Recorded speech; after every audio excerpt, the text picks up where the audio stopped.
Mr. Speaker.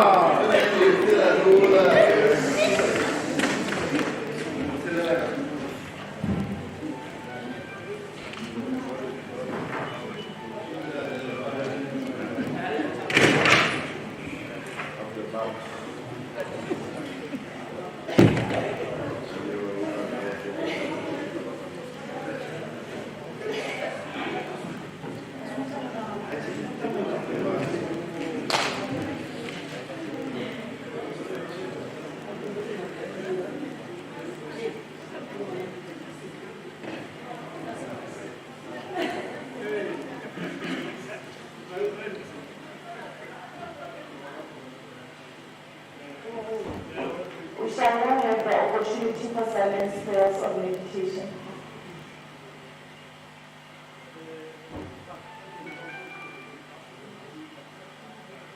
Thank you very much. You may all sit down.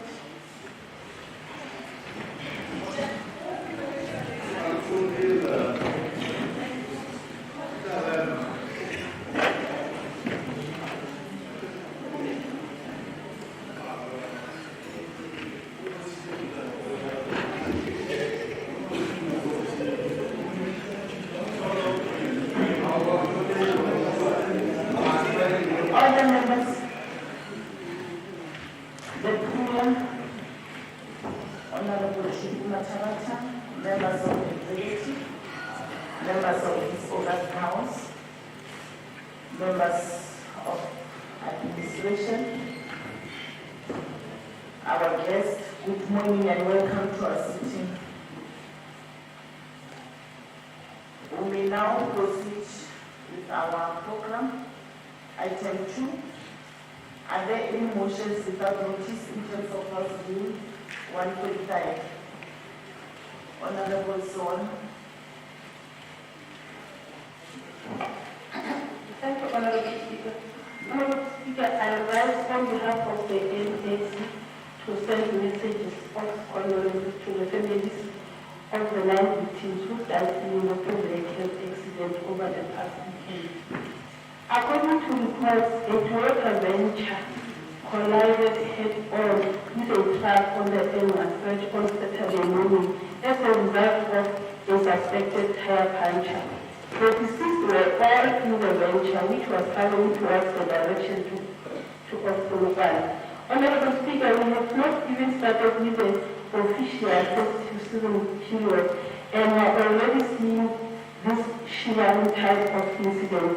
We are appealing to motorists to ensure that their vehicles are in a roadworthy state before undertaking their journeys. We also appeal to government to intensify its road safety campaigns and ensure that motorists adhere to the traffic regulations at all times. I move accordingly. Thank you very much. Any support?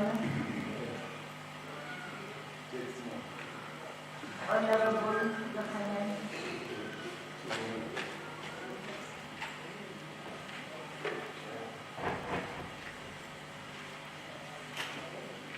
Thank you very much, Honorable Speaker, and good morning, everyone. I, Madam Khanyan, gave us about the motion as presented by Honorable Slomo. I thank you, Honorable Speaker. Thank you very much. Any motions without notice? Honorable Abdul. Thank you very much, Honorable Speaker. I rise on behalf of the African National Congress to table a motion without notice congratulating Fetakgomo. Honorable Speaker, the African National Congress moved without notice in this House to congratulate Fetakgomo, the newly crowned Season 18 Idols competition champion on Sunday, 18th of November 2022. The young man from Potlakeng has made the whole of the Limpopo province proud, and we hope that his feat will open many doors for Limpopo's abundance of talent. This should be seen as a first of many, and just like other provinces, this is our time as Limpopo. We are grateful for the support that this young man was afforded by both the Potlakeng municipality and the Provincial Department of Sport by Honorable Nagis Bangalita. We also want to extend our appreciation to the South African Police Service, its management, and the entire South African population for the believing in this rare challenge. I move to approve. Thank you. Any seconder? Honorable Black. Thank you, Honorable Speaker. My name is Faran Amdad. I rise to second the motion as raised by Honorable Appeal. Thank you. Thank you very much. Any motions, Honorable? Honorable. I thank you, Honorable Speaker. I not want to speaker that came before me very so. I rise on behalf of the EFF move that meeting that the House votes that the EFF in Limpopo congratulates the newly elected leadership of the country of Africa as the government, the regional government, the international members who work in the private. Honorable, can you speak through the mic, please? Oh, yeah. Well, the EFF in Limpopo congratulates the newly elected leadership of the regional command teams and traditional members who were democratically elected to rule the game of regional businesses. Held in various sports on Saturday, 12 November 2020. We are proud of the manner in which delegates participated and conducted themselves in the assembly, which communicated the exemplars of gender equality and the elections of the RCT officials. Outcomes that day are evident of successful relentless efforts of reviving and rebuilding of the EFF in the Sukuni and Bangladesh by the provincial representative of comprised of CCT employees led by Dr. We call on the elected to work, as we call, to work incessantly in strengthening the organization and quality to reduce the revenue. And we further note that those who were aspiring members of the EFF in the House, in the other countries, and who are really Thank you, Honorable Latina. Any seconder to the motion? Honorable Tshepong. Thank you, Honorable Speaker. I stand to second the motion as presented, Honorable Appeal. Thank you. Any motions without notice in terms of House Bill 135?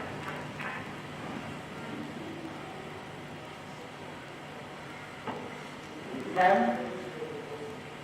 Any notices of motion in terms of House Bill 146? None. Are there any statements by members in terms of Rule 199? Honorable Patel.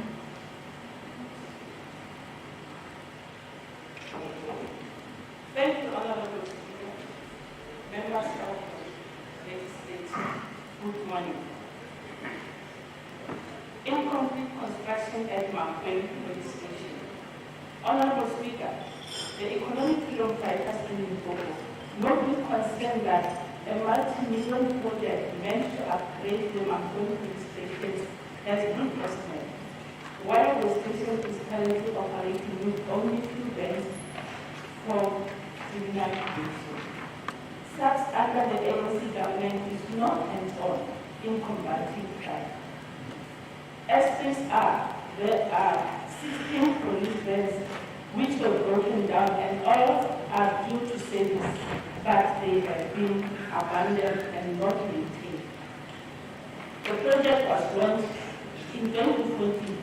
Contractor paid lucratively, however it remains incomplete, resulting in a myriad of challenges from congestion to lack of voting cells. The working condition is not conducive for police officers who are expected to ferry detainees every day from Limpopo Police Station to Johannesburg, Bukavu, and Maria police stations, where there is enough voting cells. Resources are already overstretched, while the personnel are overcrowded owing to the volume sales crisis and shortage of general workers. What is surprising is that admin clerks also perform perform cleaning services as the police station does not have general workers. It is a cause for concern that residents wait long hours in long queues to report their cases, while police fail to attend to their complaints reported due to lack of police men. The vast community of Ramulebo and Ramaka are left stranded with no option but to fend for themselves as their local police station is not reliable and well equipped. The community waited in vain after being promised by the Limpopo Department of Public Works, Road and Infrastructure that another contractor will be appointed to finalize the project.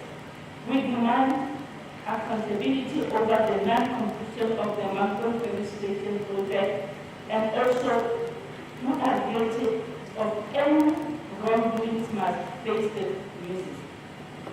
The EFS relevant law enforcement agencies to investigate the matter and take necessary actions against the contractor for abandoning the legal project.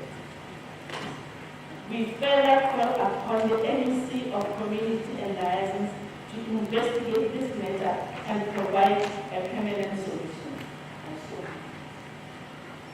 Thank you very much, Honorable Matthew. Any statements by members? Honorable Matthew. Thanks, Honorable Speaker. Here, the Limpopo notes concern the participation of the Greater Kiali Municipality by sharing after the municipality fails to pay legal services provided. The issue of capacity, competent management and level of decisive leadership is problematic in the liability to the municipality when it comes to providing services to the environment.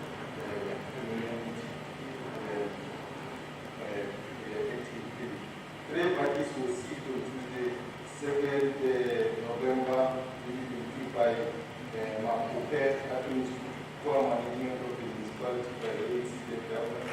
Yet the workers are expected to perform their duties without the tools of trade. The value of the Kiali municipality is pure mediocrity. There is no accountability and transparency, which shows that there is prospect of improvement in the capital cities. To escape accountability, the Speaker of the Municipality Council issues the agenda of meetings and our proposals in order to complete the opposition parties and all the pressing questions on this management. Honorable the Speaker ought to issue out a notice at least 7 days before any ordinary meeting of the Council and at least 48 hours before any special Council and also notice to attend the meeting. Business proposed translation thereof concerned by the Speaker. Demand consequent management to be implemented against the municipal officials to fail to ensure that the service providers are paid on time. As far as the payment is the Mayor must also be held accountable for failure to provide political leadership, which resulted in the notification of the ideas and dysfunctional services. The residents of Kiali serve the capability to government whose priorities will be the people of the people. We call upon the agency of course that investigate this matter and immediately implement the policies.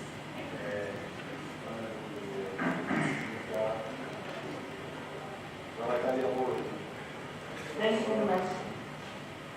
Any statement by members?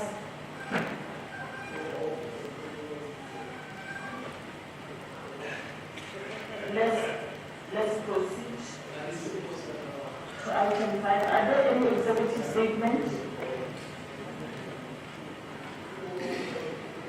Any executive statements?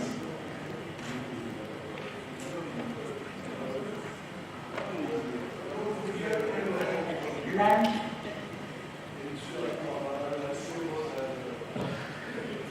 Any response from the executive to the member statement? Honorable members,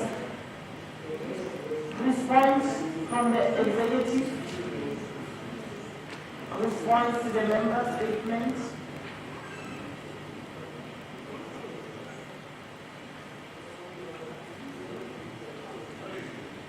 There were issues raised, incomplete macro police stations, and the maladministration in the municipality. Any response, Honorable? Yes, Honorable. MEC. Honorable Speaker, Honorable members of the Executive Council, Honorable members of the House, we note the comments and the members' statement by the EFF. When it comes to the issue of Mountain Police Station, we do, I'm sure even honorable members appreciate the work that the National Department of Police has been doing, and of course the challenges that are facing the delay in infrastructure. And we want to reassure the House that we are going to work with the national government and also the National Public Works, which is responsible for infrastructure of that nature, to make sure that this infrastructure that is required by the people of Mangwe, when we look at the level of crime, in terms of fighting crime and the safety of our people, we want to reassure honorable members that the police station will definitely be complete very soon. And of course, of the issues that are raised regarding the Giani municipalities, honorable members must appreciate the work that the current provincial government, led by Honorable MEC by Makam and the MEC for Treasury, in assisting whatever challenges that are being faced in municipalities. But we should not be exaggerating the issues that are being raised. Challenges are there which are under control, which are being managed. And therefore, honorable members must be reassured that we will give them a full report in terms of the status of affairs when it comes to the municipality, because what they are raising here, it's exaggerating issues. Thank you, honorable Speaker. Thank you, honorable MEC. Thank you for the response. I think we may now proceed to item 6. Early tabling of committee reports and other reports and papers.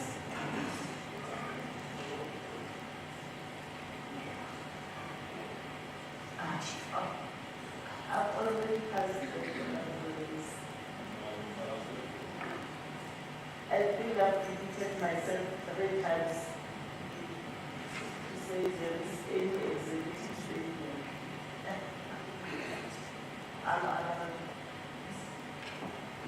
Thank you, Honorable Speaker. My apologies, because I was first focusing on responding so that next I can give the executive member statement on behalf of the Department of Health, just to update and brief honorable members this August now about the current outbreak of measles, which I want to believe that honorable members can assist in playing a major role if they have information to assist us to cap the spread. It should be noted that we have recently noted the outbreak of measles in our province. Therefore, it has already now started to be affecting other provinces.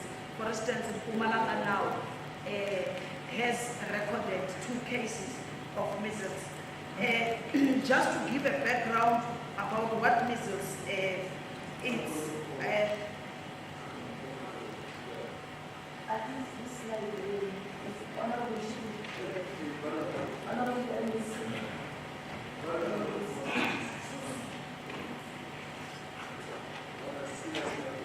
Thank you, Honorable Speaker. Honorable Speaker, we are rising on a point that the Speaker seems not to be audible for awareness. We are advised that we can go ahead to the Speaker and the Speaker so that they are audible. Thank you very much.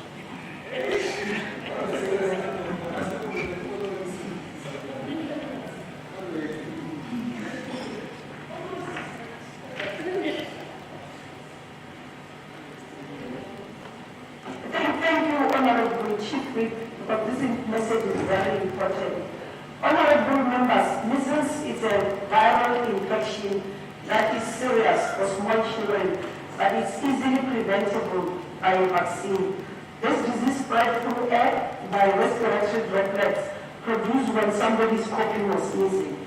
Ordinarily, measles symptoms do not appear until 10 to 14 days after the exposure. They include a cough, running nose, inflamed eyes, sore throat, fever, and a red, blotchy skin rash.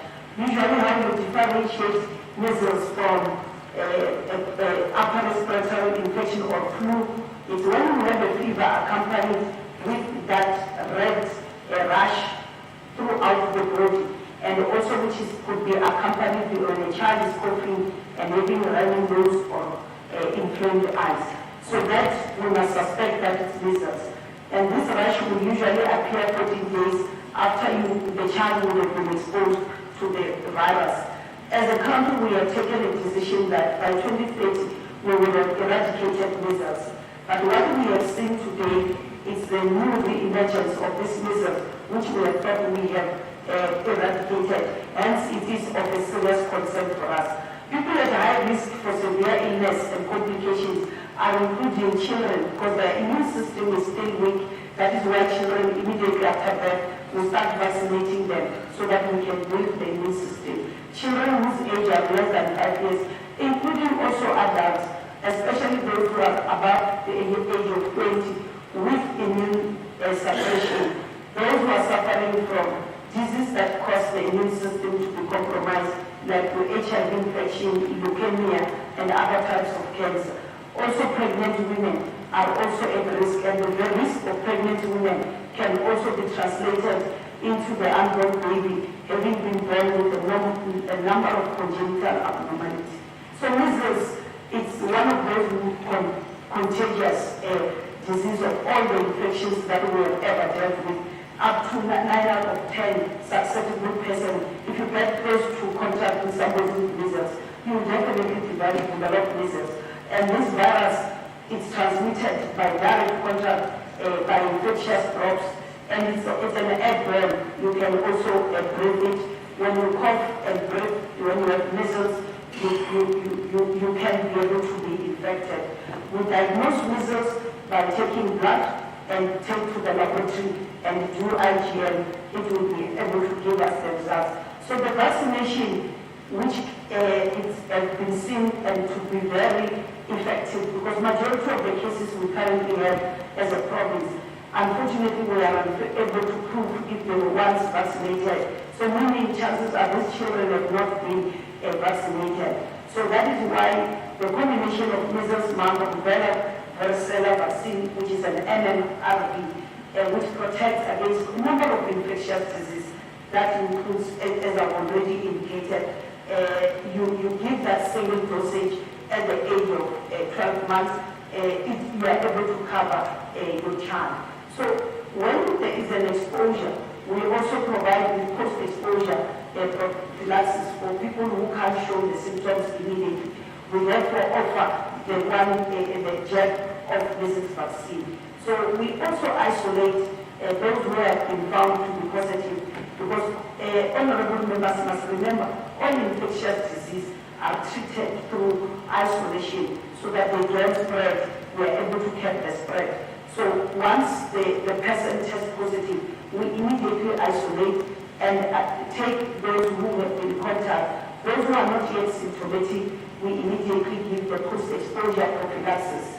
The treatment, we don't have a specific antiviral treatment. It's more about viruses work. Viruses, unlike bacteria, you cannot give, there's no therapy that we currently have. So medical care, in terms of relieving those symptoms I have spoken about, it is important. The only time we give antibiotics is when we suspect the complications like pneumonia, which could be bacterial or any other bacterial infection. Severe cases among the children is those that we usually hospitalize, and we will always treat with vitamin A, and we administer it immediately on diagnosis and throughout. So currently, as a province, just to update the honorable members, is that since the outbreak, Limpopo Department of Health, we have reported 48 laboratory confirmed cases and 0 death, fortunately for us. Of these, Tshepong district had 3 cases, Mupani 21, Skukume 21, Vembe 2, and Waterbank only 1. And this range between the ages from 6 months up to 42 years. So even honorable members, you can be infected of measles. What have we done as the government is that the Department of Health has been able to ramp up our vaccination drive around the school district where the outbreak started. We are now at Mopani district also, where you have seen that the numbers have been increasing, especially around the Palapura and the Giyani area. We have now deployed a team of health professionals working with the Department of Basic Education officials and also Department of Social Development. We are now targeting our crashes, early childhood care centers, and the primary school, because children ideally who are below the age of 15 who should, especially within the areas where there's an outbreak, we are targeting them to make sure we get them vaccinated. So honorable members, we are urging all of you here in your different constituency office, as you interact with community, you should remind them that measles will started to re-emerge. If you ask the students who are studying medicine recently, they will tell you they've never seen a case of measles. So this has become a worrying factor that we thought we were on the right path of eradicating measles. But the 2 years when we're busy dealing with COVID and parents were not taking their children for vaccination, afraid that the children can be infected, has contributed in their regress. And also the recent outbreak that we have seen in our neighboring country, especially the cases that we've seen in Zimbabwe. In the past 2 weeks, they have recorded more than 700 children who have died of measles vaccine, measles infection, out of the more than 7,000 infections that they had. So you can see that the mortality rate that side is unacceptable, very high, and we need to work together with them so that we can assist them. Viruses do not know any boundaries. So if we don't vaccinate, so every child in the country, whether legally or not, they are not here for the elective procedures, we must vaccinate. Whatever child that we have must be vaccinated. Because if we don't, we are going to spread. As a department, in conclusion, Honorable Speaker, we are approaching the festive season. Most of our children are studying in the cities, and they will be coming back to the villages where there is this outbreak. We're going to be working together with the Department of Transport, Community Safety, and all other sister departments to start the campaign even on N1, so that children who are entering the province, we need to check if they did receive vaccine. If they are not vaccinated, we should be able to vaccinate them, because if we don't, when they go back, having been infected, they are going to spread. So this time around, it's either we are no longer doing the COVID-19 where you bring community from that side to show that when we talk about disease, we look where it is and we decide to care. This time it's us. And we're also saying our children who are from Gauteng, who are traveling to Sadek, whether it's Zimbabwe, when you see us on Great Greek border trying to vaccinate them, we are making sure that when they get to Zimbabwe, they should not get infected and come back, because we will not be able to manage the spread. So you should be understanding before you judging us. We are not discriminating anyone, but we need each and every honorable member to help us to fight measles. Thank you, Honorable Speaker. Thank you.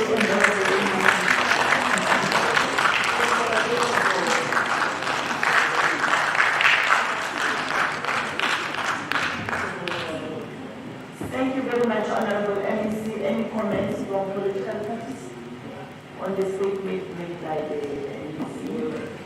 Honorable Rapina.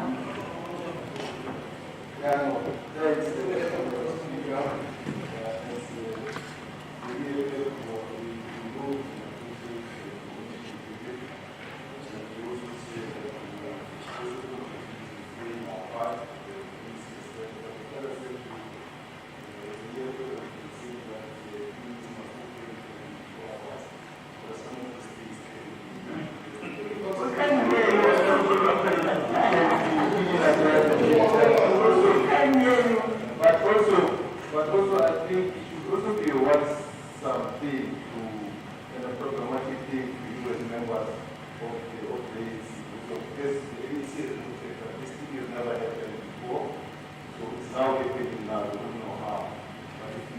out of the relegated responsibility of the state to the business sector. That's why now we're now limited. That's why we never let the state government go into all this transmission. So now it's the relegated responsibility. That's why And allow Honorable Rapina to finish. and what I'm saying is that give us yeah. Thank you very much. Honorable members. Thank you very much, Honorable Rapina.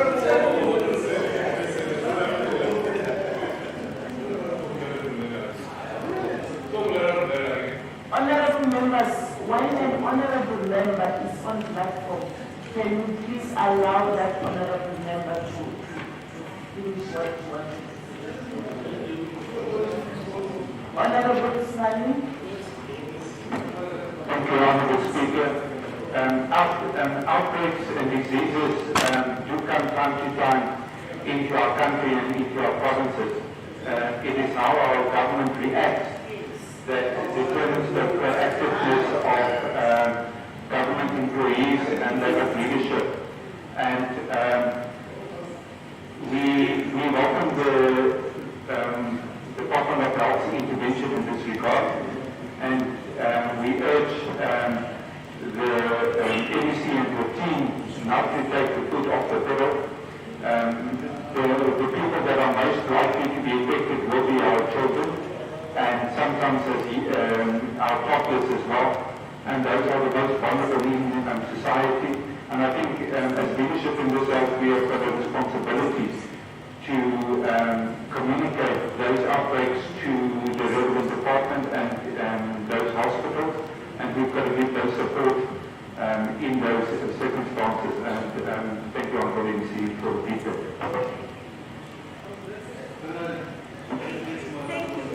Thank you very much, Honorable Smiley. Honorable members, I've just received a consent from IT. So meaning all members who are supposed to talk from now, they are advised to come to the court so that they can meet with this for the coaching purposes. Honorable Chief.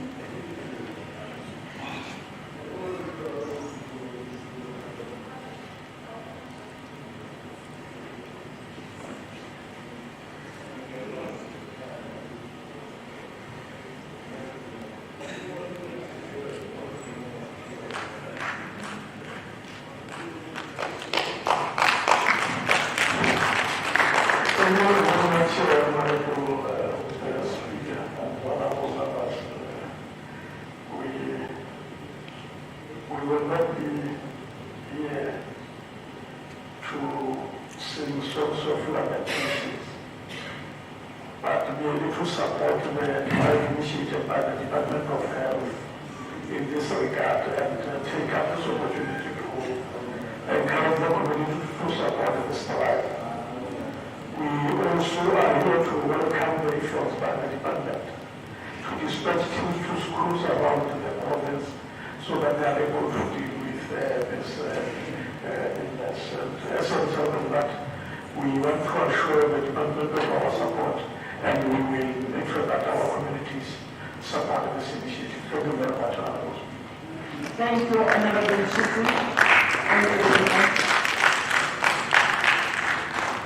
We may now proceed to item 6.1.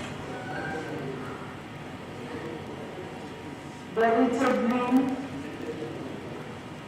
of the 2021-2022 annual report of the Department of Transport and Community Safety, and by the MOC for Transport and Community Safety. And also we are expecting from the MOC to provide us with the reason why the retabling. Thank you, Mr. Speaker, and thank you for allowing us to look over this annual report. And in the process, we'd like to recall the previous one that was tabled in this other house. The previous one, Madam Speaker, has been recalled because it was submitted without the AG's final report as it was delayed due to the reasons through the process that the AG was undertaking. We apologize to this House and give it assurance that this omission will not occur. We do appreciate and understand that it has impacted negatively on the work of the portfolio committee. Our Speaker, it is for this reason that on behalf of MEC Ratzelani, who's currently sitting for a final examination, I'm retabling the 2021-22 annual report for the Department of Transport and Community Safety. I thank you, Madam Speaker. Thank you, Honorable MEC. The annual report of Transport and Community Safety is referred to the Portfolio Committee for consideration and to report back to the House. Thank you very much. Let's proceed to orders of the day. Item 7.1, consideration and adoption of the following report of the Portfolio Committee on Agriculture and Rural Development. Committee Chair.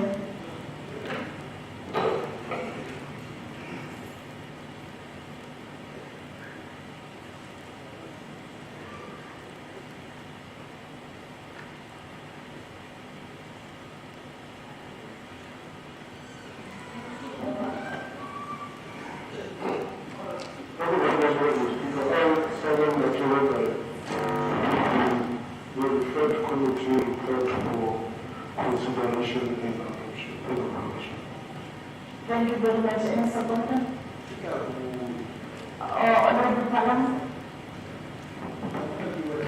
I rise to second the motion executed by the Committee Chairperson. Thank you very much. We shall now refer to the speakers list.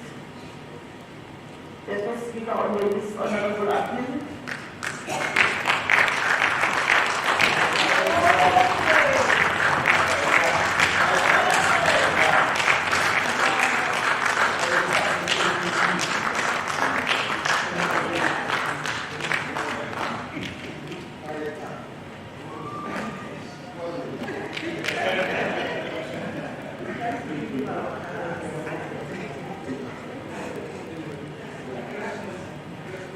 Thank you very much, Honorable Speaker, for this opportunity.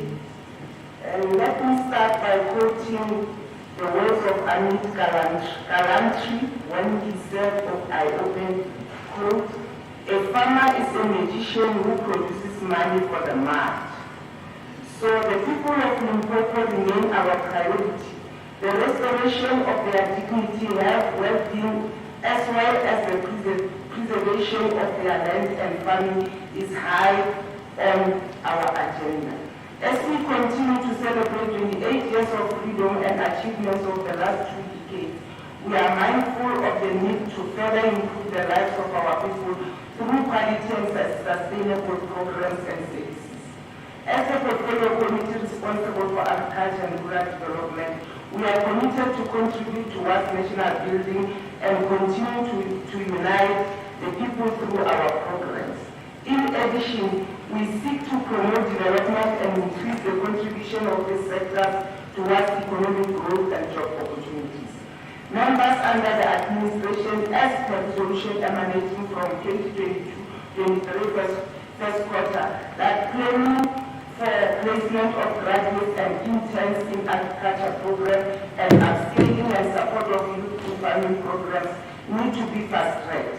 The youth unemployment crisis in South Africa has reached an alarming point. With recent progress reports by Statistics South Africa showing that the unemployment rate has increased to 61.40%, as we all know that the ultimate goal of farming is not the growing of crops, but the cultivation and perfecting of human beings, and we should not forget that eating remains an agricultural health.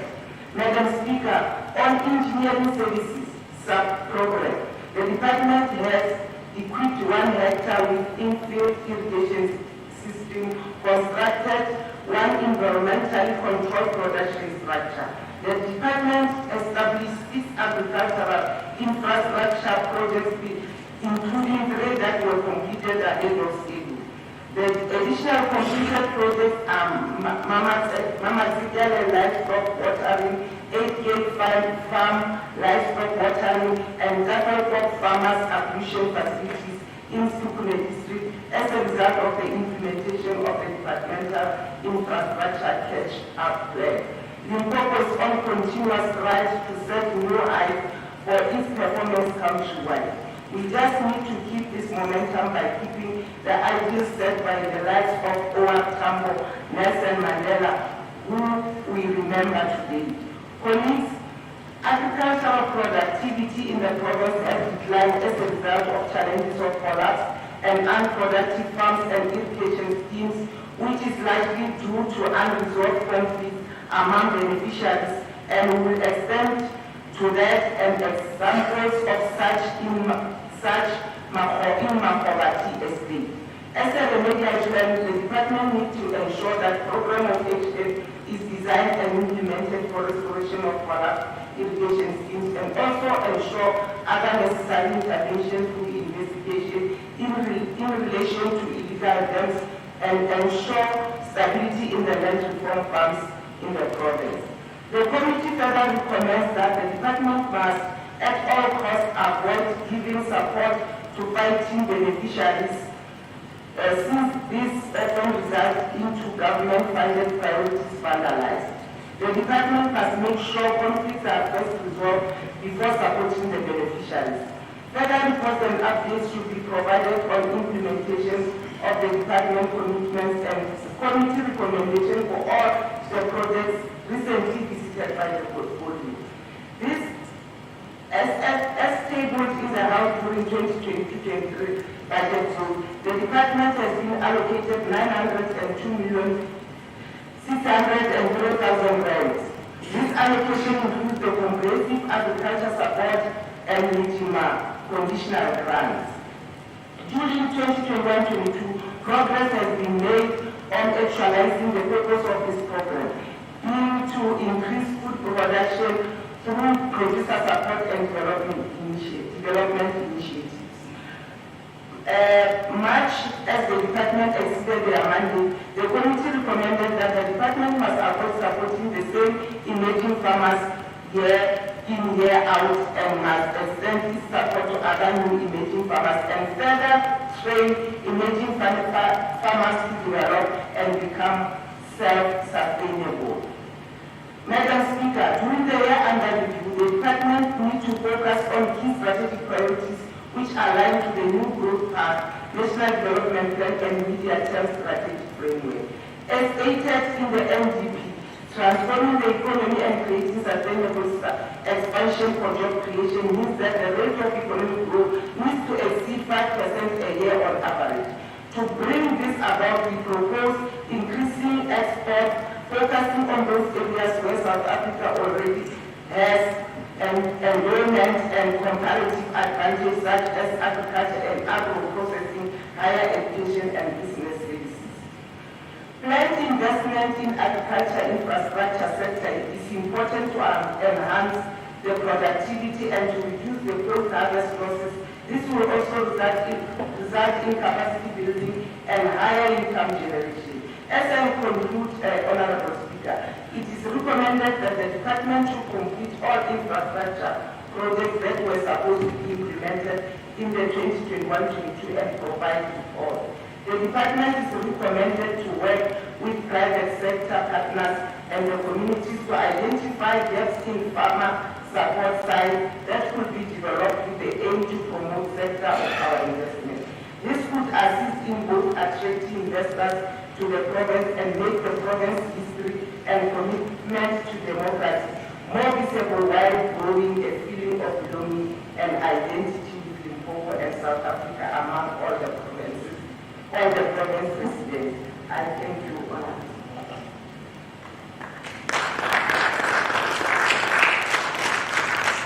Thank you very much, Honorable Akin. The next speaker is Honorable Tshepong.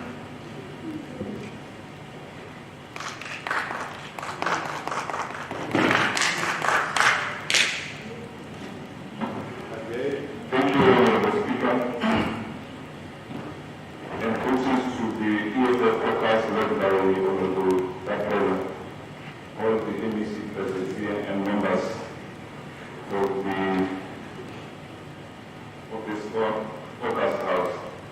Honorable Speaker, the first quarter report in any department is a useful parameter to indicate the readiness of the department to implement its annual performance successfully. The report under review does not inspire confidence because the department's expenditure is sitting at 20% against the expected 5%. This is the same department that surrendered more than 90 million back to Legislature due to other expenditure. Yet farmers were yearning for infrastructure support. Some projects were either incomplete or have questionable workmanship program. The EFF is surely put the blame on the blame of untransformed agriculture to the doorstep of the ANC-led government because it failed to identify capable political leaders to steer the ship towards the right direction. Honorable Speaker, our main concern in this report is Program 3, Agricultural Producer Support and Development, which is the core business of the department and it accounts to more than 60% of the total budget of the department. This Program 3 recorded 15% expenditure against the expected 2.5% on the period under review. The same program surrendered more than 70 million in the previous financial year, and the captain did nothing to those who oversee this program because consequence management does not apply in this department. Instead, laziness and corruption is being institutionalized. Honorable Speaker, the funeral services also is another section that performs well financially, yet there is no tangible evidence on the ground that to justify the expenditure. The program is known for over-expenditure. During the period under review, the funeral service has recorded an 8% expenditure, exceeded the standard quarterly expenditure by 15%. Yet, on the ground, farmers are still complaining about lack of animal medicine, unavailable animal health technicians, no state veterinarians, and generally, they are complaining about some collapse of animal health infrastructure like deep tanks. May the ANC of Agriculture tell this House how many veterinary services veterinary doctors are on the payroll of the department in this province, and what is the gender mix of these professionals? Honorable Speaker, have the ANC held progress report on the implementation of the group organizer structure? If not, why not? If yes, what is the detail of such reports? Honorable Speaker, the EFF is concerned that contractual agreements are not enforced, hence most of the projects are not completed on time. The cost implication of this is that the government ends up spending more money than initially planned, compromising other key service delivery programs. Honorable Speaker, we are also worried that the implementation plans are not adequately monitored by the department, hence there is no full compliance. But we are not surprised because it is generally acceptable by the ANC government that in most cases it is half done, it is half compliant or non-compliant at all. So, Honorable Speaker, the EFF is worried about the slow pace of forensic investigation on not just tomato processing plant. Can the NEC clarify the House on what is currently happening in this industry when investigations are going on? If nothing is happening, are we not opening doors for vandalism on more than 100 million worth investment? Honorable Speaker, how much does the company owe to the landlord since there is no the landlord on the land that has been used since there was no payment for the past 3 years? Is there any agreement that we have entered through with the landlord? If not, let's get an explanation. Furthermore, or in conclusion, Honorable Speaker, we are worried that the challenges in the implementation of catalyst projects such as Limpopo Legislature, Sefateng,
Provincial Treasury to adequately fund this program in order to protect our red meat industry and the economic spin-offs of the animal industry, including that of the game industry.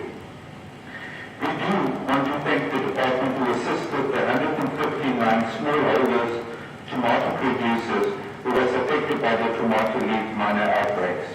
Agriculture sector has demonstrated remarkable resilience during the pandemic outbreaks with very little assistance from government, especially when exporting of goods are brought by our international and sub-Saharan partners.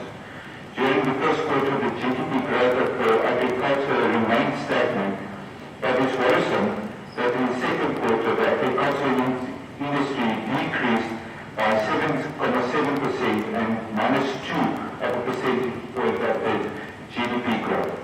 Despite its decline towards GDP growth, the agricultural industry remains a main driver in employment in Limpopo, and during the first quarter, the industry employed 155,000 workers, up by 14 percentage points for the same quarter of last year. Honourable Speaker, the impact of the ongoing power outages on the agricultural sector and the wider economy holds serious implications for the food security and social stability of that sector. This is especially true for the most vulnerable small-scale farmers. Farmers forfeit their water quotas for irrigation purposes when power is off, and irrecoverable loss that paralyzes some of these small-scale farms. Farmers are already reporting use losses in processing machinery, irrigation equipment, and other machinery are damaged and come to standstill due to power outages. With essential systems unavailable during the day, farm workers are required to work after hours. Such overtime wages has increased production costs, which are already increasing. The power outages are also causing waste and financial losses due to the impact of food shortages. The department must engage with the Department of Mineral Resources and Energy to get the necessary policy infrastructures in place so that ESCOM can increase its capacity. Failure to do so poses a serious economic risk to South Africa, including social instability, especially here in Limpopo. Thank you, Mr. Speaker. Thank you. Honourable Maris.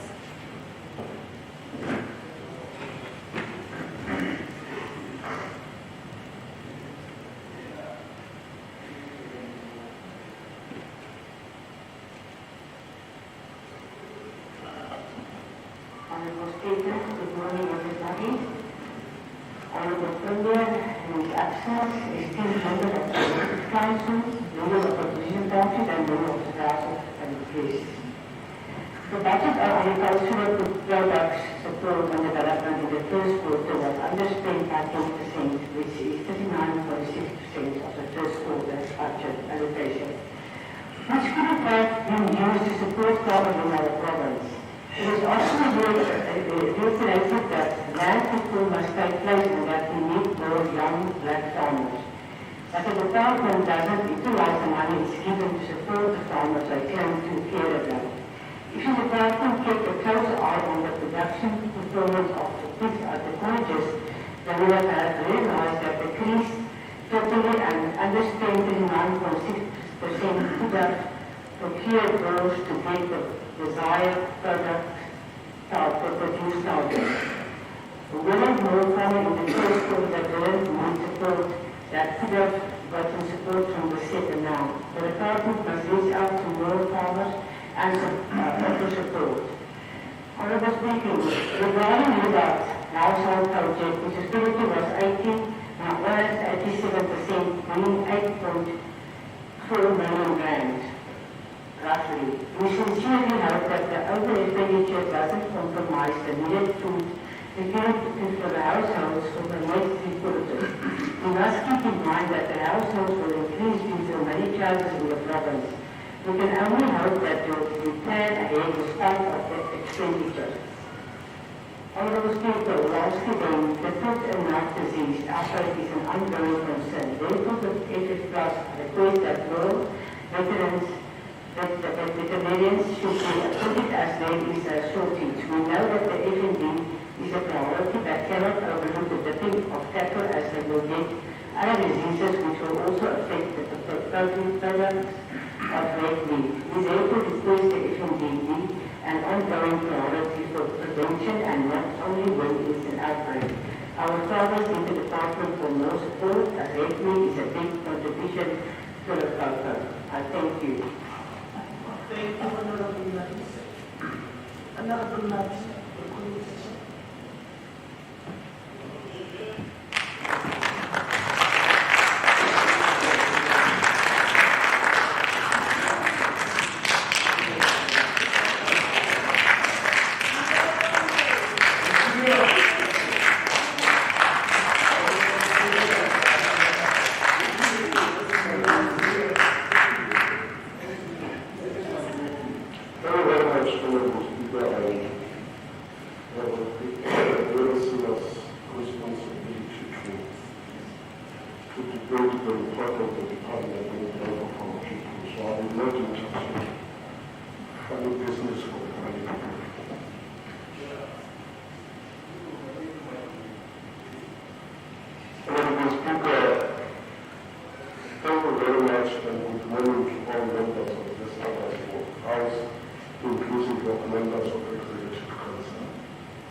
to continue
ensuring that at all times the planned targets are realistic and achievable.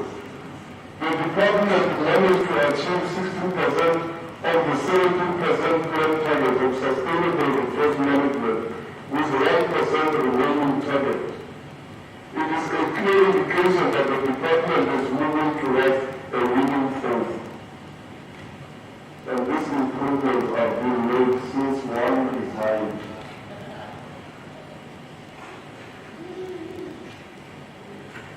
The department continues to provide technical information and support to small-scale farmers, communities, and emerging farmers as part of extension of the recovery plan. It was reported that 195 farmers were capacitated through various skills intervention. 52 farmers were capacitated daily.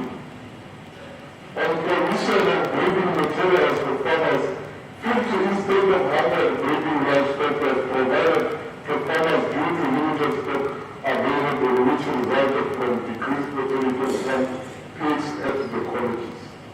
The committee therefore recommends that the department need to strengthen the extension recovery program by employing agricultural advisors, not on contract period.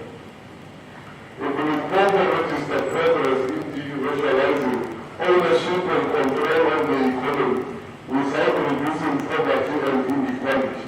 Transformation will be superficial.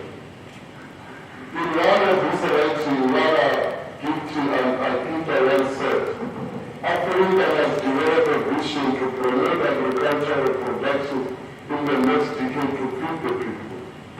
As the committee has once again applauded the department for ensuring that at all times the planned targets are realistic and achievable. The department achieved the planned target to rehabilitate 200 hectares of agricultural land, 100 hectares of land were cleared of animal invasive species, and it was ensured that 50 hectares of agricultural land was cultivated under conservation practices, and 502 green jobs were created. 502 green jobs were created by the ANC-led government, not the government in waiting. Not government in waiting, and we are not operating. We are always on. It is further important that 10 communities were adopting land care practices, and 2 land care training sessions were conducted to increase awareness. 50 producers were using climate smart technology. Honorable Speaker, the Portfolio Committee on Agriculture and Rural Development, having considered the 2022-2023 first quarter report of the Limpopo Department of Agriculture and Rural Development, which has met many of its targets. Hereby move that this committee report be adopted as a report of this House. I also move accordingly, and I will not expect the operators to agree with me.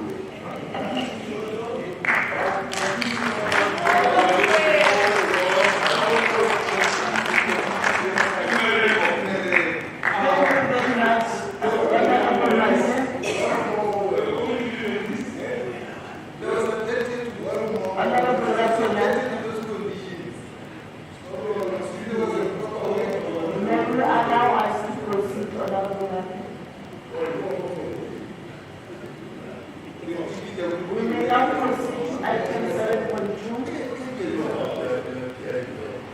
Consideration and adoption of the following reports of the Portfolio Committee also on agriculture and rural development.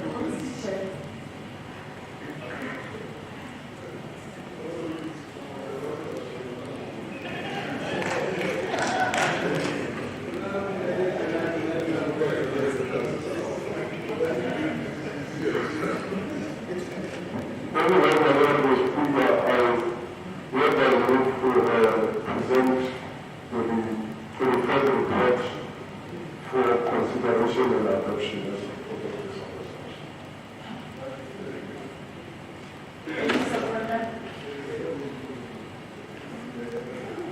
Honorable Madam.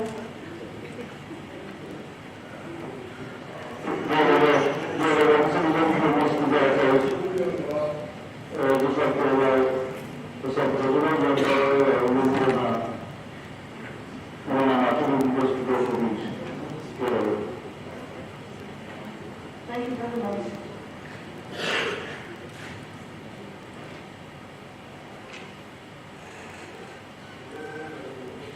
We shall now go to the speakers list.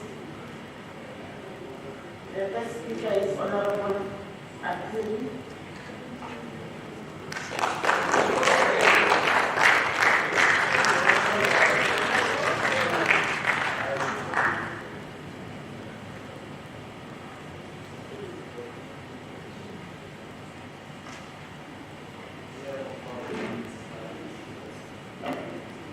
Once more, thanks very much, Honorable Speaker. The committee, in carrying out its constitutional mandate, Honorable Speaker, conducted oversight visits to various projects in both Tshepong and Alalesa districts in its attempt to oversee agricultural projects, encourage economic growth, poverty eradication, job creation, and to achieve its constitutional mandate of monitoring departmental progress. The objective of oversight visit was to discover what government can properly and successfully do and how it can do these things with utmost efficiency and the least possible cost either of money or of energy. It should also be stated clearly that stress on the perception of oversight as services to the public does not mean, on the other hand, a denial of the power authoritative component of the public. This comprises tasks in the sphere of security and internal order, regulation and enforcement of the fulfilling of legal duties, the application of administrative supervision to the imposition and execution of sanctions within the limits of administration authority. We visited the Bako 2D project. In briefing the portfolio committee, the beneficiaries appreciated the support they got from the Limpopo Department of Agriculture and Rural Development and Kumba Mine. The project set to got 18 hectares of land belonging to Kumba Iron Ore, now Anglo-American. Kumba then funded the cooperative as part of their social responsibility to the community of Tshepong with the sum of 16 million in 2019 and was fully functional with the additional of 2 tracks. However, the portfolio committee was disappointed to learn that the beneficiaries on their own discovered the theft of funds by some members of the scheme, and they, however, failed to address the matter until the project came to peace. As for now, the project is sitting with an electricity bill of 150,000, of which is led to the whole challenge of water shortage. Honorable members, mind you what I said earlier on when I debated on quarterly report, that the department must at all costs avoid giving support to fighting beneficiaries, since this often results into government-funded property being vandalized. The department must make sure conflicts are first resolved before supporting the beneficiaries. The committee is continuously making efforts in ensuring transparency of sales delivery by government departments. Labodudi Vegetable Cooperative proved to be one of the best cooperatives in Tshepong, which, if well monitored and assisted, could be one of the best viable cooperatives in the province. The committee recommends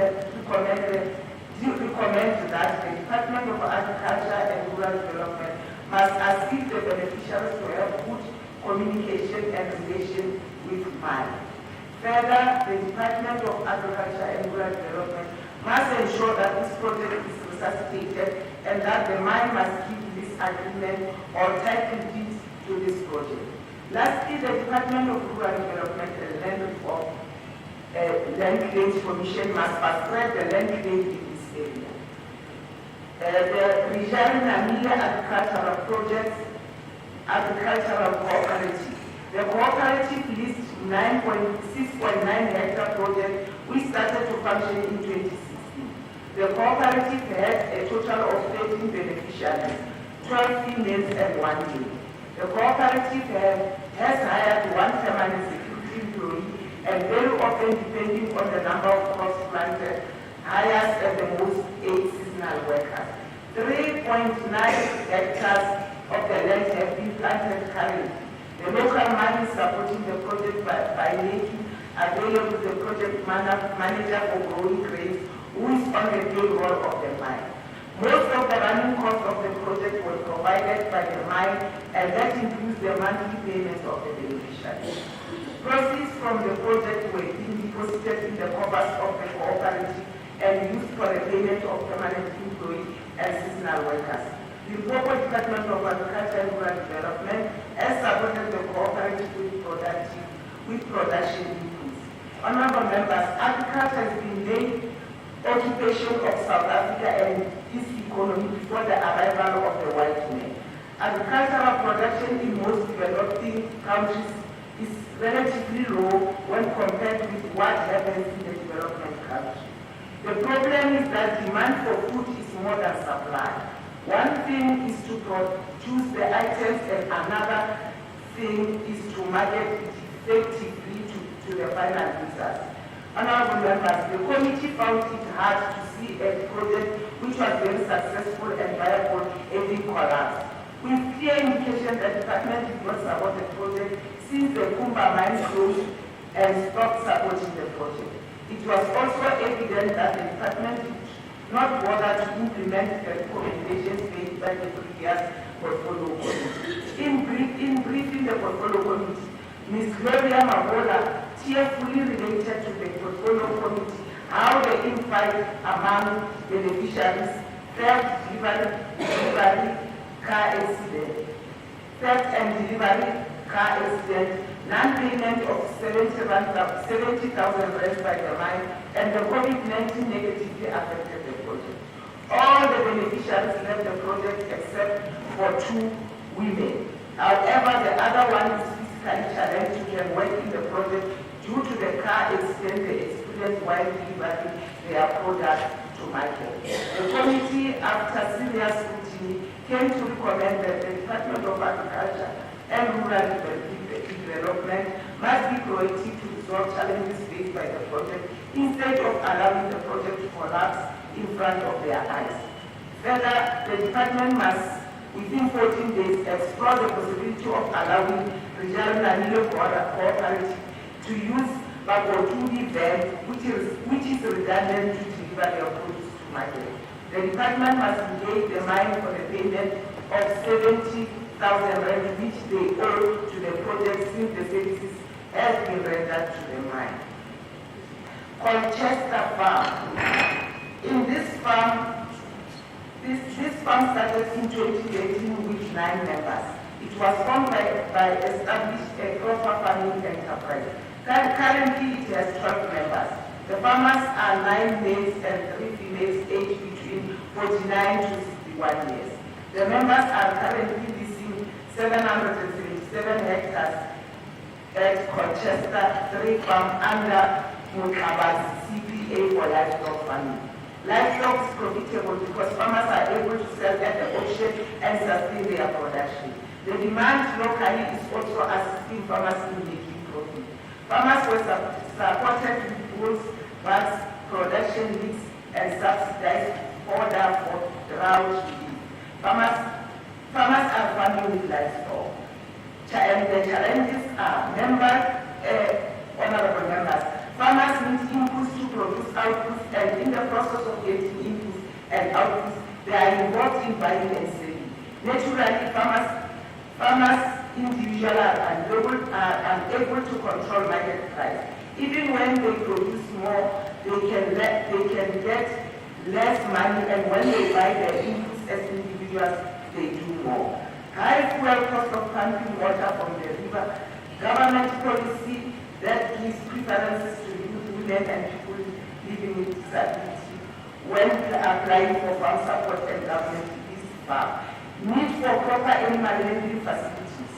The Portfolio Committee on Agriculture and Rural Development, having conducted oversight visits to this farm, recommended that the department must ensure that the veterinary doctors and animal health technicians are available to assist this project with medicine application and vaccination of livestock all the time. Noting the current pensioners have in livestock, the department must assist them to develop and go to commercial farmers. The department must advise the beneficiaries on getting and using solar energy panels to reduce the high cost of electricity. I thank you, Madam.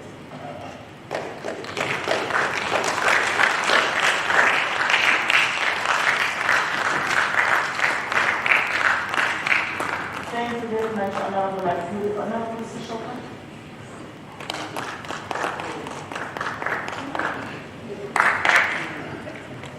Thank you, Honorable Speaker.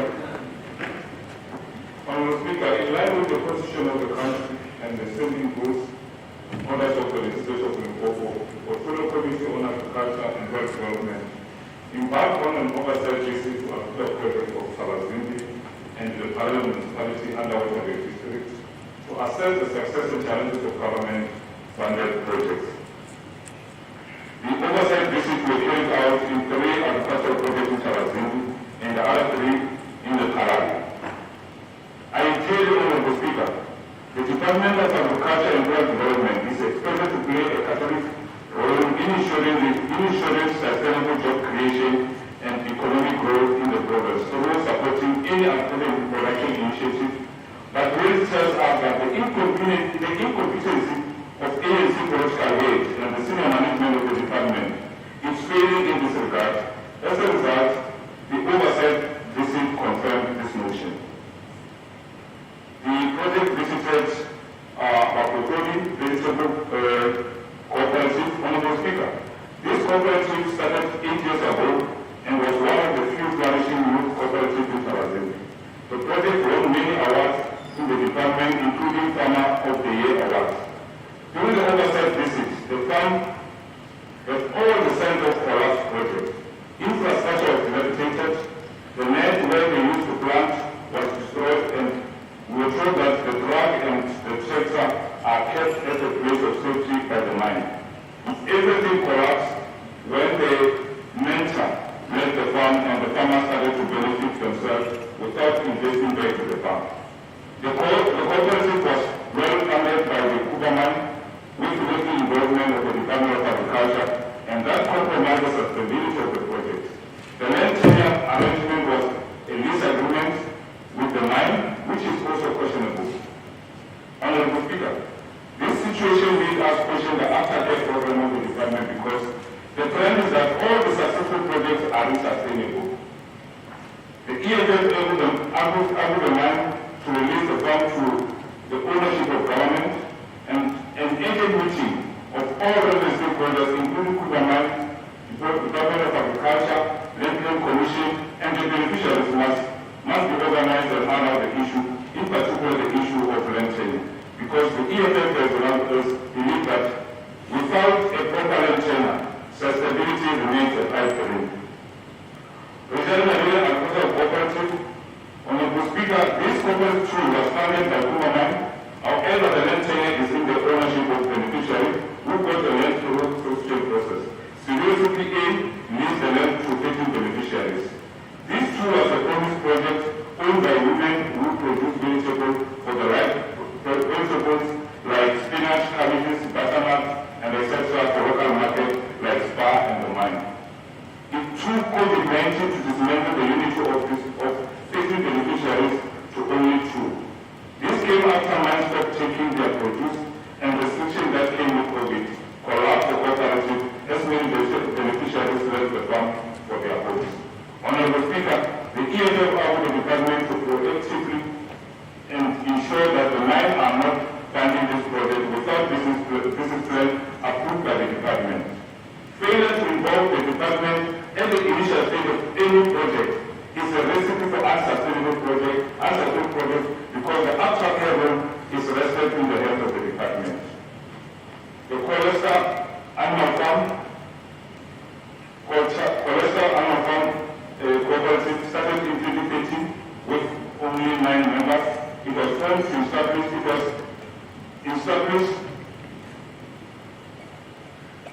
sworn to establish a proper farming enterprise mainly by retired mine workers. Currently, it has 12 members. The farmers are 9 males and 3 females aged between 49 and 61. The members are currently leasing 777 acres at the Mokare CPE for livestock farming. Honorable Speaker, these animal farmers were supported with gross bark production needs and subsidized products for drought relief. However, it is difficult for them to attract donors for farming in any form because of their age. It is recommended that the department persuade these farmers to incorporate youth, particularly their children, to guarantee sustainability and succession in the project. We urge the department to assist these farmers with construction of the viaduct, which is non-existent around the farm. This poses a serious fire risk to the farm and the surrounding farmers. For Taranon vegetable project, Honorable Speaker, during the visit, it was encouraging to witness the hard-working, committed and dedicated display by Mende Sefateng. The department assisted the project with infrastructure that left out the office and admission facility. It is also recommended that the department must assist the farmer with a borehole pump and installation and encourage the farmer to incorporate young farmers to sustain the farm. Honorable Speaker, in conclusion, the EFF argued that the department take a principal role in facilitating the development on agricultural projects.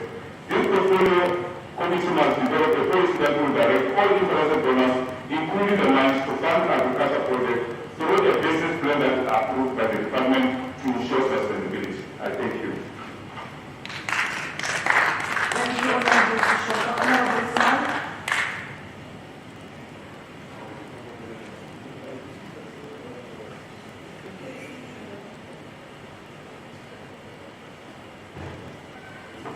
Thank you, Honorable Speaker, Honorable Members.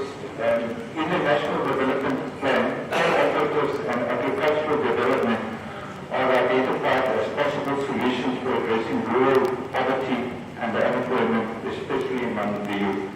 However, according to the research, poor management, lack of training, conflict amongst members, and the insufficient funds were found to be the major causes of failure by cooperatives in Limpopo. The 12.5 million rand initial investment by Kumba during 2012 into the Limpopo Vegetable Cooperative, which employed 8 full-time employees, is now seeking assistance as this project can no longer pay its electrical bills, salaries, or have the necessary funds to secure production inputs. The only way to revive the project is if the initial investors will revive the project, and that is both the mine and government. The cooperative has been functioning since 2016, planting several crops on 6.9 hectares of land. The main reason for success is the continued support of the project manager by the mine. With the closure of Kumba mine, the cooperative is now relying on communities to buy their crops. The department must be proactive to reserve or to assist the cooperative with market access, so to avoid another failure. There are exceptions to these failures. The portfolio appreciates the dedication and hard work displayed by Mrs. Anna Sapana, who has successfully managed the vegetable project in Barcelona. Due to high cost of electricity, she is struggling, and she is looking for assistance towards renewable energy resources. Mr. Maridu, who has signed a 30-year lease for 1,577 hectares farm during 2017, has since received 65,000 rand for controlling alien invasion plants, 78,000 rand for cleaning of fire baths and construction of fences, and 1.33 million towards fencing materials. Mr. Maridu's cattle and buffalo project is well on its way, and its best practices should be said and communicated. The department has a responsibility to provide assistance in the form of education, training, and information, and to facilitate access to markets and market skills.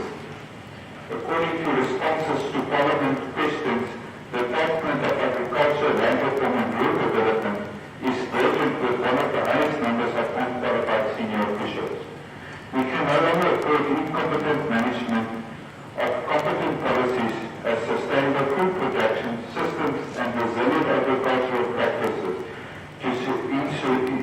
ensure food security are more important than ever. Thank you, Mr. Speaker. Thank you, Honorable Usman. Honorable Lawrence.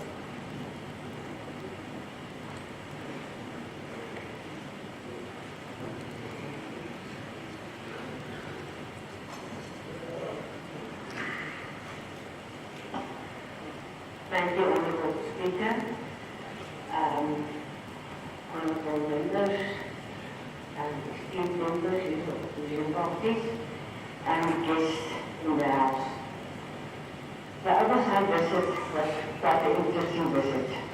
We started at the Bakutuji Vegetable Cooperative Project. The project started with 8 beneficiaries and only original beneficiary, one beneficiary is left. Willing and committed to the success of this project. One of the beneficiaries deceased and the other 6 beneficiaries left after they mismanaged the finances. Over 500,000 rand disappeared, which is very sad. Honorable Speaker, it's sad that after such a good project where the community benefited greatly and local grocery stores bought from the project. The project totally collapsed with a big electricity amount due to the municipality and can't be paid. Serious intervention is needed to sort out all the challenges present. The Freedom Trust recommends that the other beneficiaries that left should be removed as beneficiaries because of the lack of willingness and commitment to the project.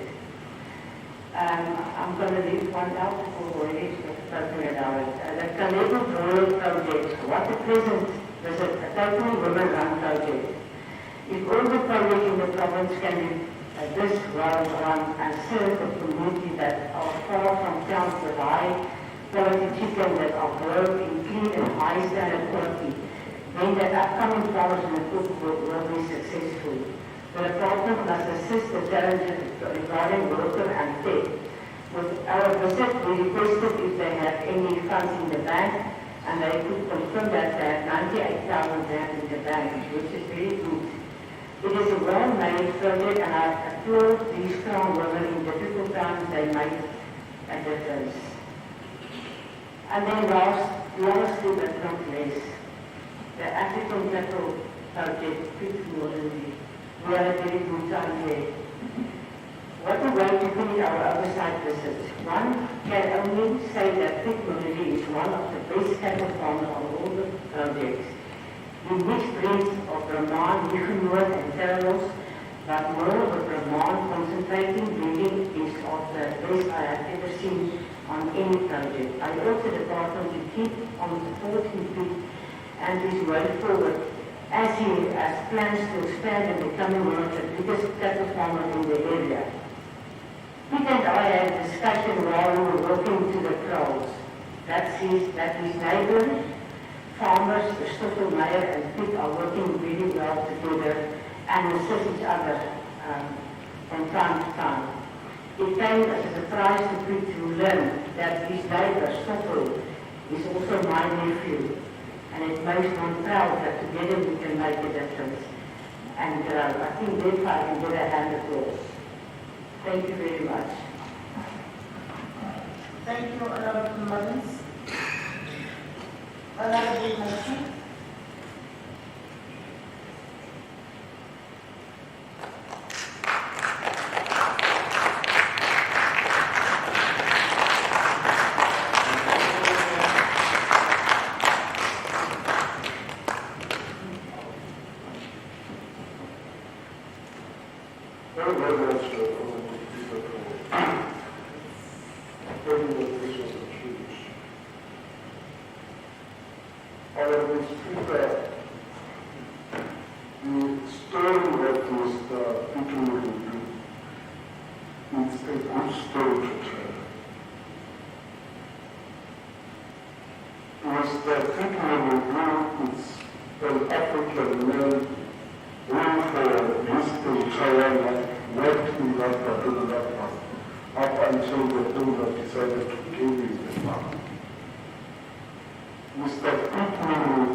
Mr. Fetakgomo review does not necessarily mean too much support, but it seems to be supporting the government in relation to agricultural programs.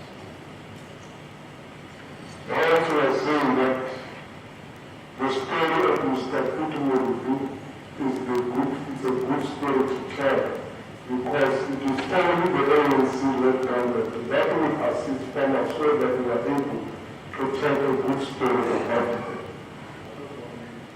Others will come here, or else going to go. Can you proceed, Honorable?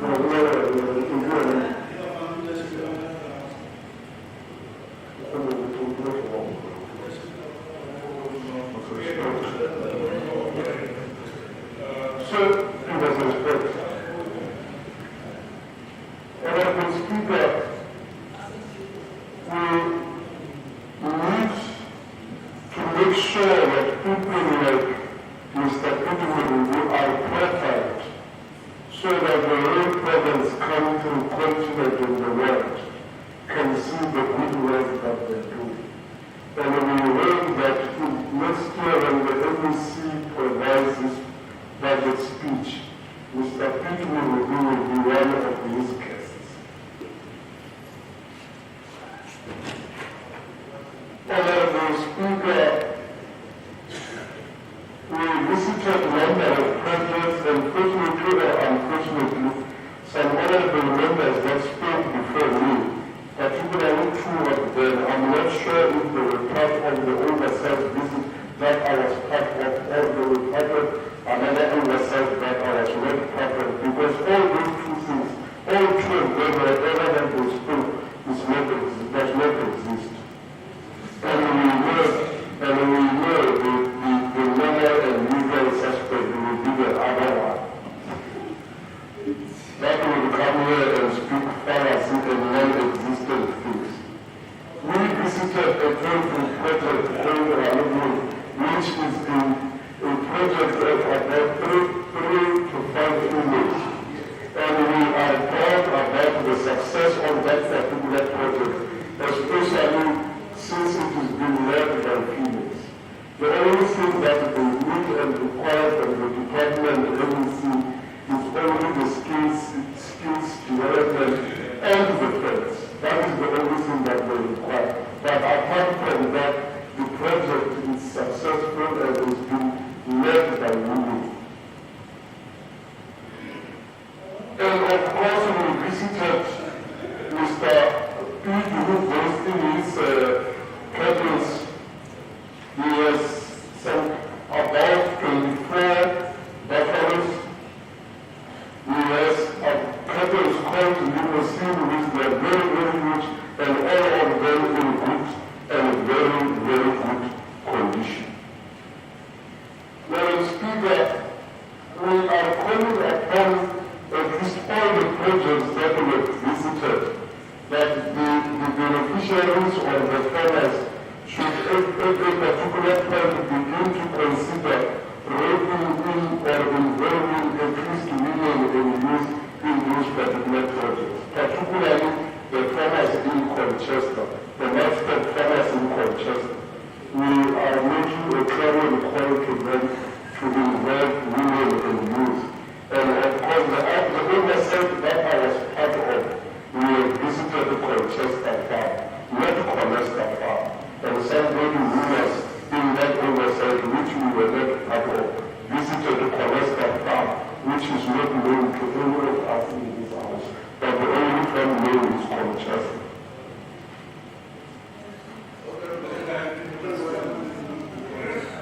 Colchester and Colchester is not about pronunciation, it's about having two different visits oversight.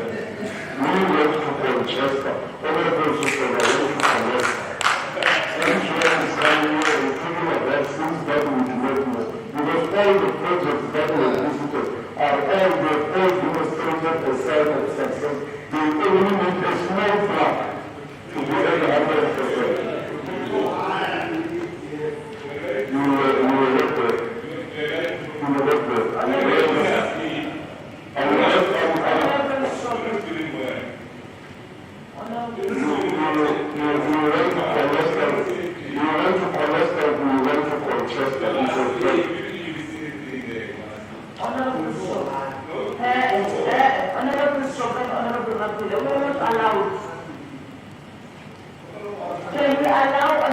Mati to finish.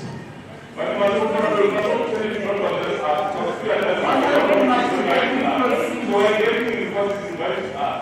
can you proceed, Honorable Mati? Thank you, Honorable Speaker. The address that I put in terms of operating, we have, it's a matter of fact, I'm not engaging any molecule. I'm saying we have visited Colchester, not Colchester.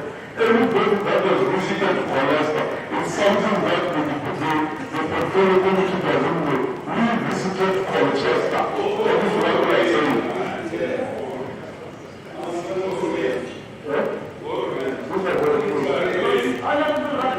I can't listen to molecules, I can't be intimidated by molecules.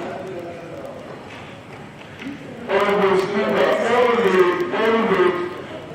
projects that we have visited, all of them, they are operating very well. There is no infighting amongst farmers or beneficiaries. The only thing that they need is a minor assistance from the department. Part of the things that we must do is to make sure that the monies that are owed to these projects are being paid by whoever is responsible for all those particular farmers, particularly with regards to 1 mile around the Parliament that owns the farmers' money. But many of all those NEC, we can assure you, is a good story to tell in all those projects that we visited. But we acknowledge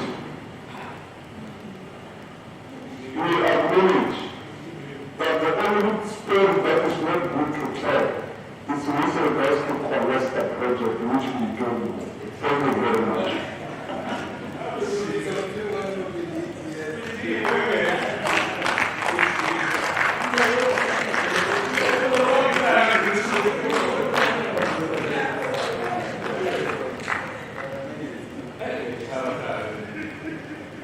Thank you, Honorable Mati.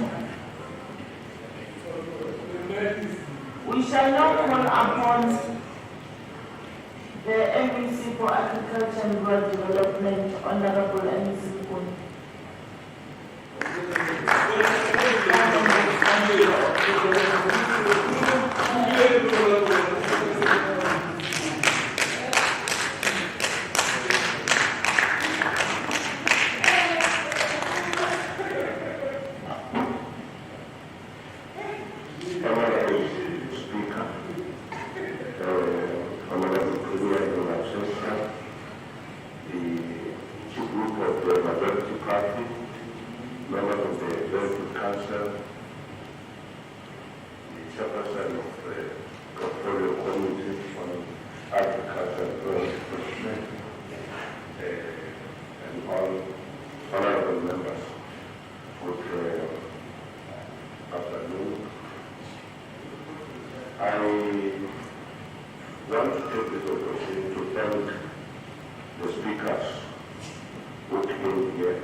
in the annual performance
farms, when they start making production, you will know that they start fighting among themselves.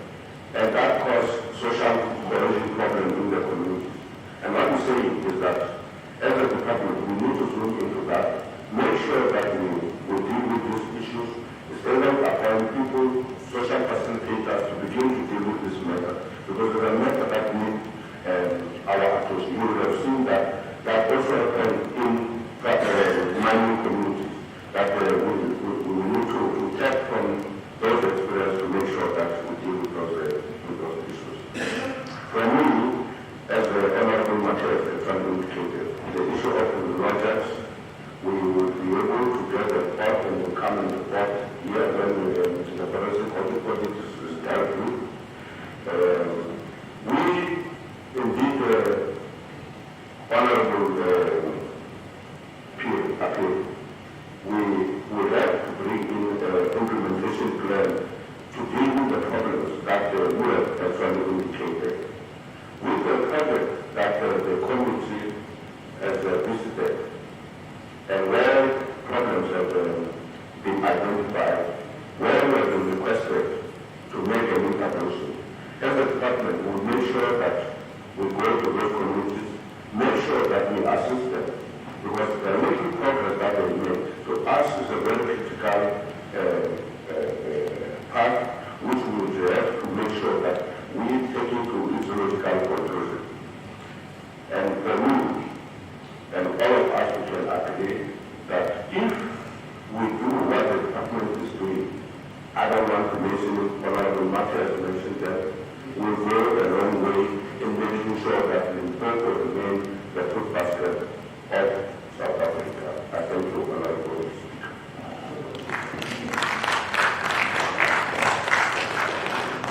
Thank you, Honorable MEC. We may now proceed to item 7.3. Consideration and adoption of the following reports of the Portfolio Committee on Economic Development, Environment and Tourism. Committee Chair.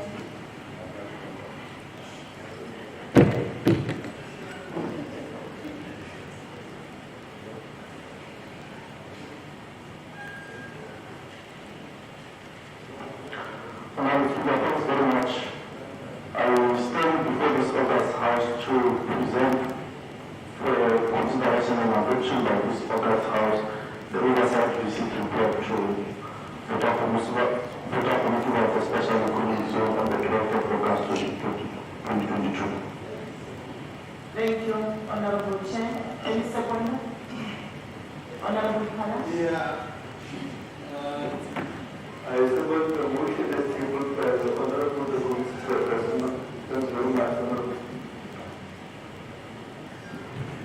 Thank you very much, Honorable Kala. Committee Chair.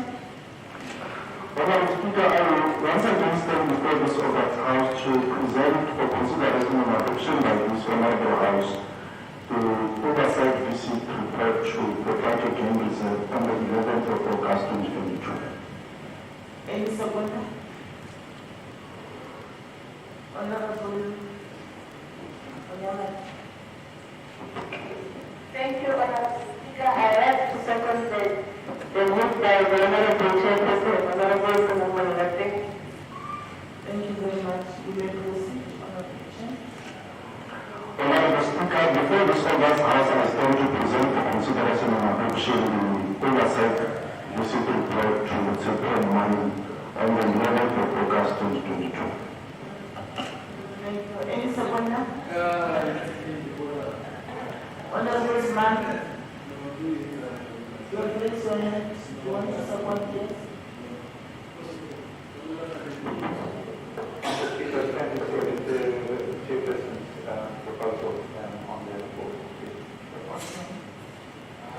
Committee Chair. Honorable Speaker, without prejudice, I stand before this August House once again to present for consideration and adoption by this Honorable House the Oversight visit report to Sefateng Chrome on the 11th of August 2022. Thank you, Honorable Chair. Any second? Honorable Zone.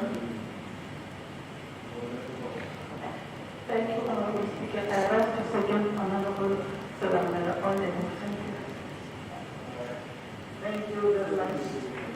Thank you, Committee Chair. We shall now take the speaker's list.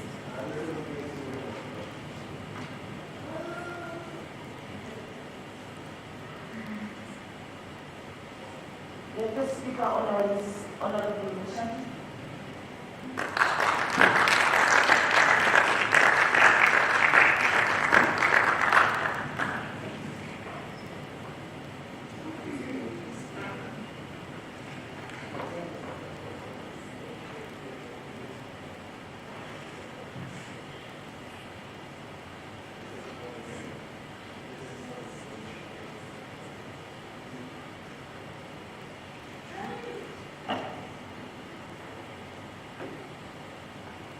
Madam Speaker,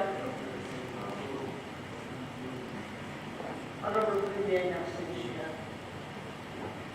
Honorable Deputy Speaker, Honorable Chief Whip of the Majority Party, Honorable MECs present here, members of the Oversight, and I don't know if you call you the leader of the opposition anyway, opposition present here, and our support staff.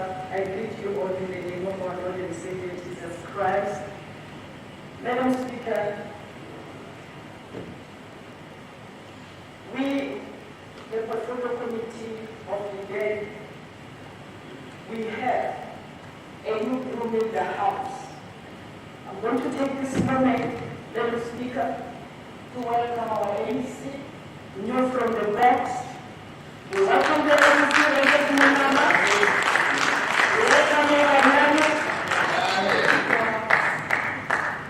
we welcome you into the new responsibilities. In that, we believe that your expansion, experience from government, has guide you to the post that you are currently occupying. Madam Speaker, we believe that you will be able to retain the good audit outcomes and indication of good governance that have been the defining factor of this department and its entities. We have, as Portfolio Committee, have confidence that the Honorable NEC, as he has been part of this committee, he knows the problems which we are encountering in LEDET, especially with some agencies. And we believe that he will hit the ground running. We welcome you in these few ways. Madam Speaker, in Psalm 24 verse 1, the word of God says, the earth is of the Lord and everything in it. Meaning the valleys, meaning the nature reserves, meaning the mines, meaning everything we have. The Portfolio Committee of LEDET executed its mandate from the 11th to the 12th of August 2022 from the Constitution of the country to visit and do oversight on Potlakeng Nature Reserve, Sefateng Chrome Mine, Tshepong Mine. Madam Speaker, I want to say this afternoon, World Heritage Site in the province of Limpopo and a way forward of Potlakeng Nature Reserve. This is the reserves we have in the province. And this reserve has been giving an impact in the communities of different areas where we find them. Limpopo as a province is home to the World Heritage Site of the Makapan Caves, one of the world's greatest kingdoms of its own kind. And the key that we translate to perfect in the golden rhinoceros that embodies and encapsulated the spirit of the place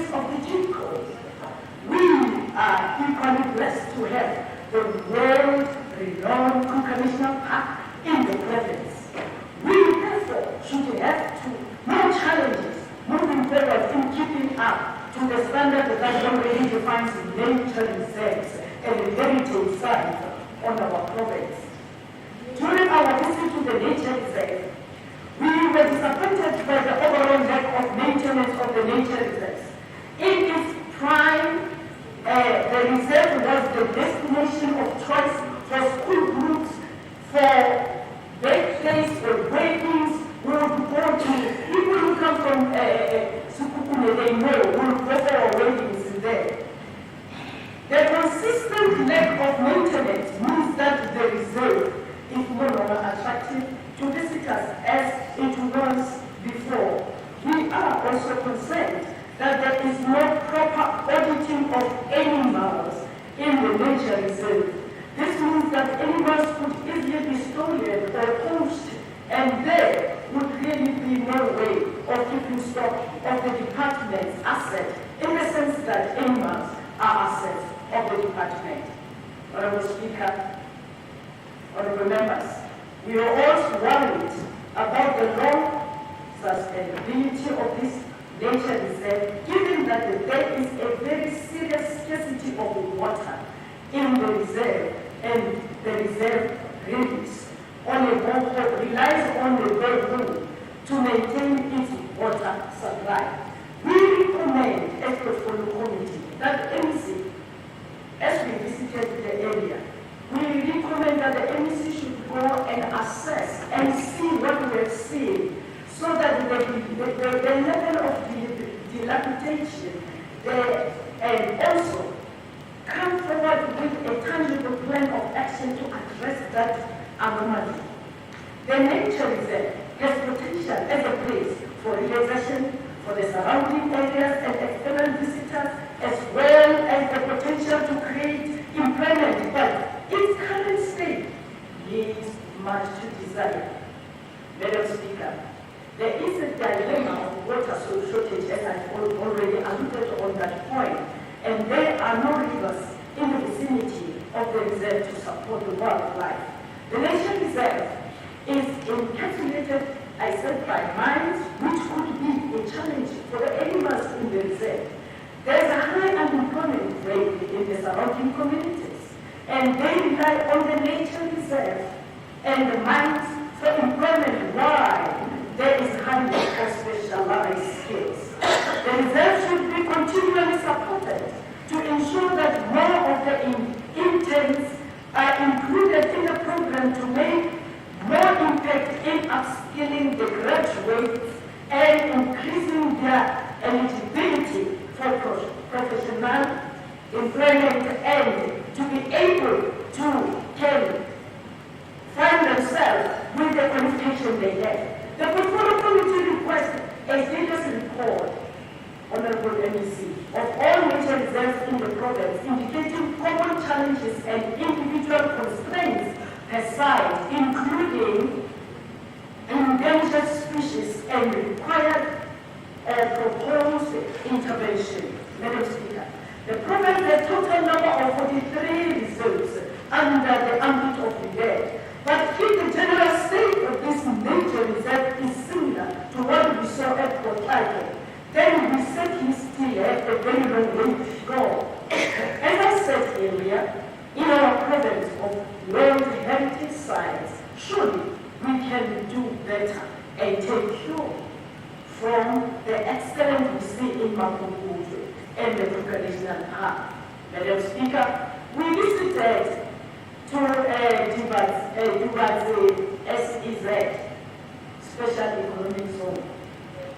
Madam Speaker, when we compare, we were doing comparison of Makado and Tubatse. We find that Tubatse, there are some activities which are attracting and assuring that the SEZ is the proper model for this province to embark on and to create job opportunities. We have, although we still see that we have a vacuum where there must be integration of services in that area. Madam Speaker, we have seen that to build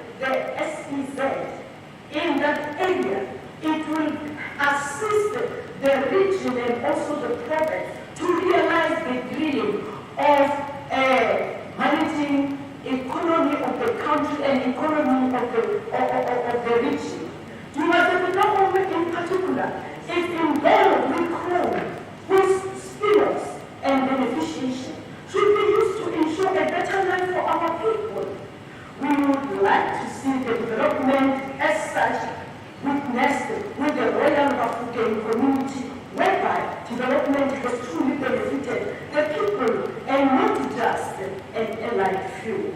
Madam Speaker, the Fetakgomo Tubatse SEZ is one of the key mega projects that have been earmarked for improvement of the provincial economy. Efforts should be made to ensure that the designation of the SEZ is finalized with the national. So, Madam Speaker, you know, this gadget, they ran very fast. Because I was aware that I was looking at. As I said, if it can be finalized with the national government and we move forward with infrastructure development, the feasibility studies and business plans were done. The record of decision for environmental impact assessment has been granted.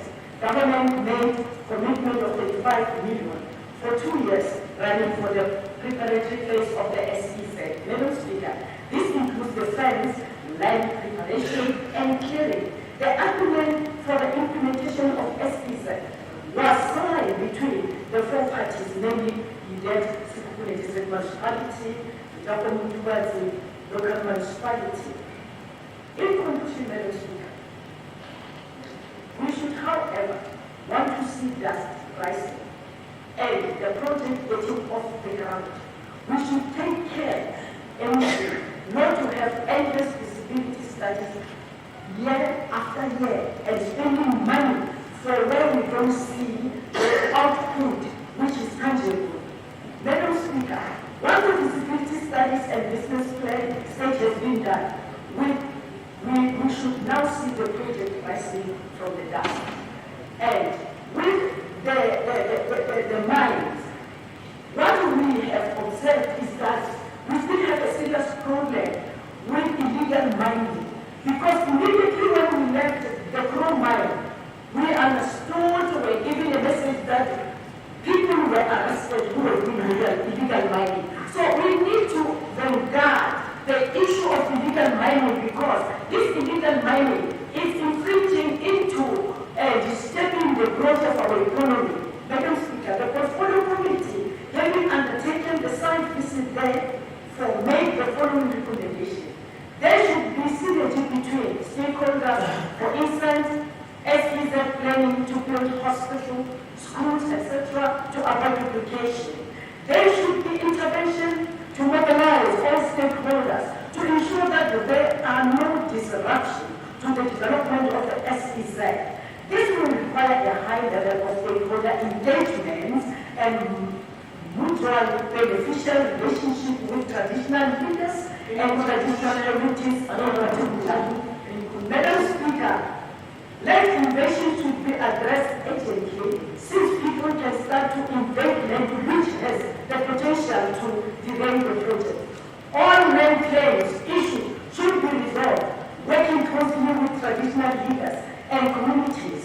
Indeed, there should be a multi-stakeholder approach to ensure that various development and socio-economic priorities are addressed. Madam Speaker, we should like to see the rise of the SEZs and smart cities in our lifetime. We believe that with the right determination and the driver will remain in it. Thank you very much.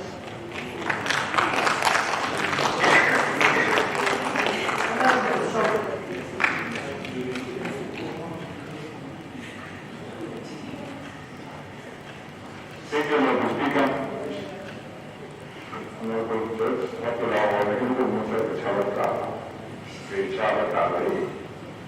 Honorable Speaker, in line with the Constitution of the country and steering rules and orders of the legislature, the Portfolio Committee on Economic Development, Environment and Tourism embarked on an oversight visit to the project of the Fetakgomo under Sovereign District to assess success and challenges of government-funded projects. The oversights were carried out at the Sefateng Chrome mine, the Nature Reserve, Tshepong Mine, Fetakgomo Special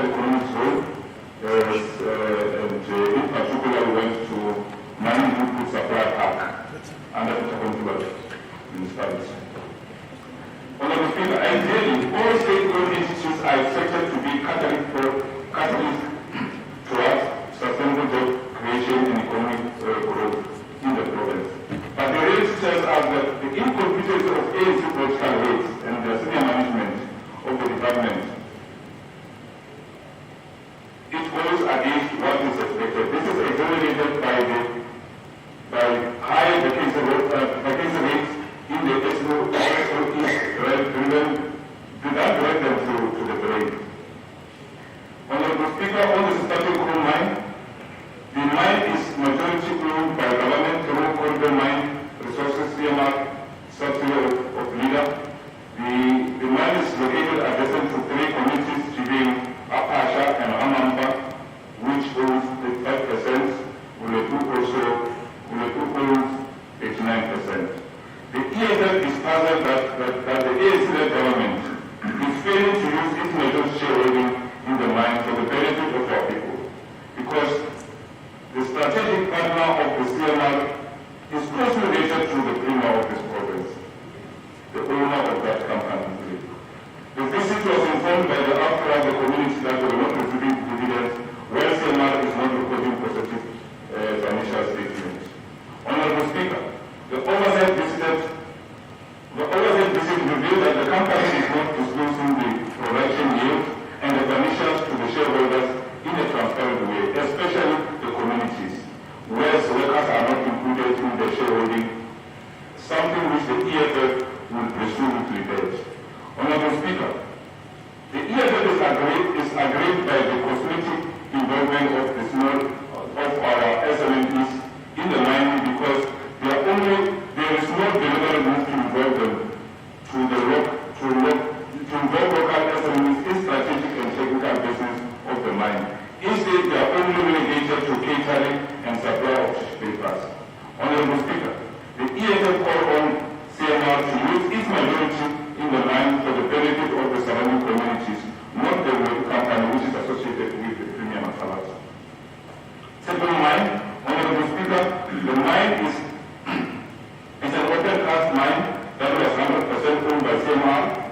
The mine is currently through FCMR's awaiting approval from the Department of Mineral Resources to start underground mining of coal. This is just one typical mine that demonstrates the incapacity and viciousness of the ANC government. How do the government-owned mine and the surrounding communities living conditions deteriorate like the communities in this area? The mine operated for many years, yet surrounding communities are yet to receive proper running water, still using gravel roads, clinics lack medication, and not enough staff. The ANC hate people of this province, and there is no hope in the current administration led by Premier Macharat. The visit was prepared by the outcry of the safety of surrounding communities on the open road, which was left unattended.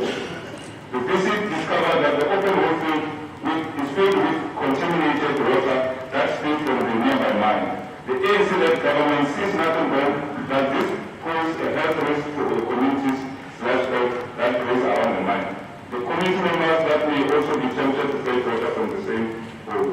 The concern is the open road field with contaminated water is not secured by the defense and security guards close. The EFF call on people calls for people's oriented plan before the CMR receives an approval for the new phase of the mine in this area. Potlakeng, Honorable Speaker, this nation reserve costs 2,778 hectares in extent, surrounded by 7 communities of Fetakgomo. The visit was done in responding to the dissatisfaction by community members on the collapse of what used to be the busiest reserve in the area. This government-owned reserve is now struggling to attract people to visit because the infrastructure, including offices, are dilapidated, currently using 2 continuous offices. Honorable Speaker, the ANC government must be ashamed for running down what used to be the pride of the community to what it is today. There is no proper employees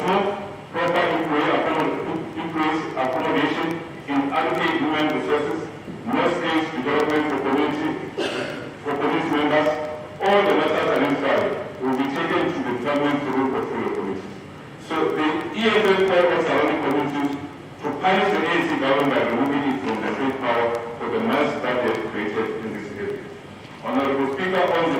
Special Economic Zone and the mining supply park. The visit was done to one of the only two special economic zones in the province. The report from LEDA shows that this special economic zone receives substantial amount to purchase mining inputs supply park owned by Limpopo.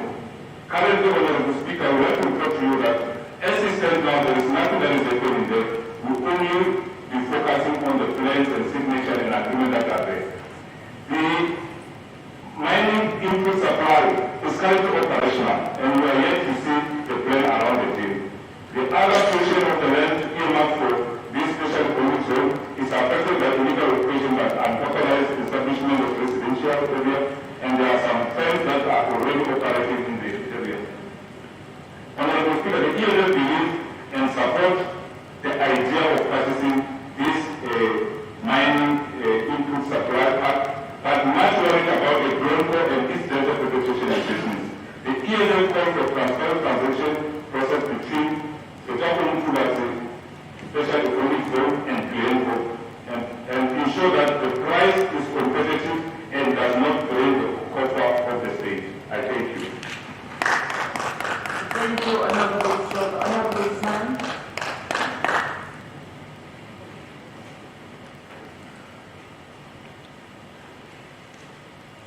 Thank you, Honorable Speaker, members of the Executive, honorable members. The Economic Recovery Plan is a plan to reconstruct government's commitments with its social partners. During the last year, the mining sector lost 18,000 direct job opportunities a year on decline of about 18.6%. And the agricultural sector currently saw an increase of 11.6%. We note the financial and the infrastructure pledges of 34 billion rand at our most recent successful mining endeavor, which will lead to industrial ecosystem that will unlock our poverty in our province. Honorable MEC, we urge you to create a section within the economic portfolio to reduce any red tape and expedite the bureaucracy that may lead to investments not being utilized that has been committed by various stakeholders at this mining endeavor. The state of our provincial nature reserves and the authority and in which they are operating is appalling. Currently, the infrastructure backlog towards our 32 reserves is 2 billion rand, and currently the only investments that are being done in these nature reserves will be towards economic inflow, but not towards the maintenance and the upkeep of those reserves. Some of our reserves are proclaimed, and around half are in the process of being proclaimed. This questions the legal status on which they operate and what legal standing nature reserves officials have. To give you an example, a fine in a court for poaching in a reserve and outside of the reserve can be the difference of a fine and or prison time. So therefore, we have got to proclaim and make sure that our reserves are proclaimed so that the necessary authority can be adjudicated by our courts. As a province, we are compromising conservation and biodiversity areas for the future of our children. The white paper of development and promotion of tourism in South Africa clearly states that responsible tourism should underlie some core principles, including that institutions should be accredited in terms of Section 4.1 of the accreditation of conformity, assessment, calibration, and good laboratory practices. It is regrettable that we do not have one nature reserve or park that are conformed to these practices that this government has set itself to enhance tourism, that we have set that to the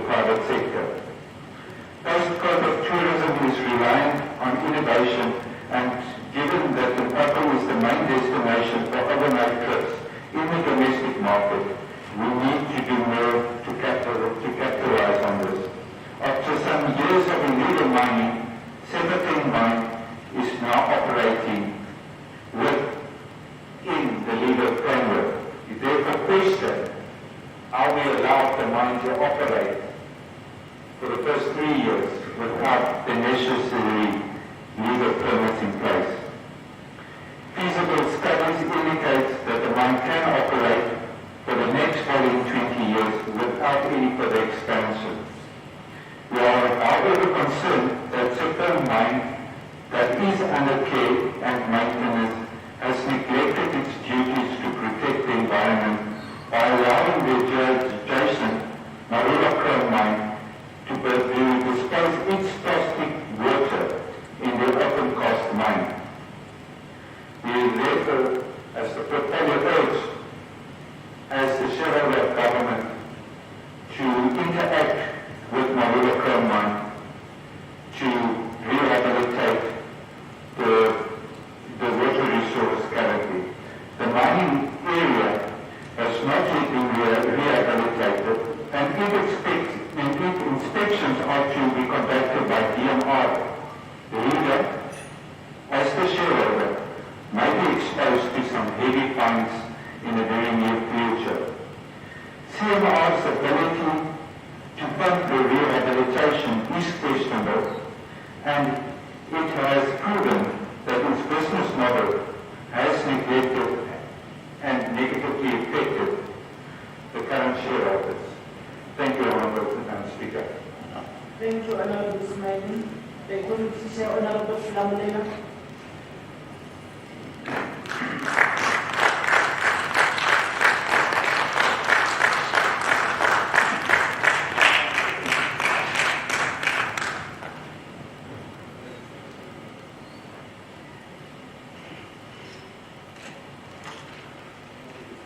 Honourable Speaker,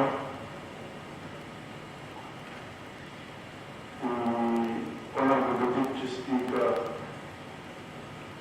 the Chief Whip of the Majority Party and the Chief Whip of this August House,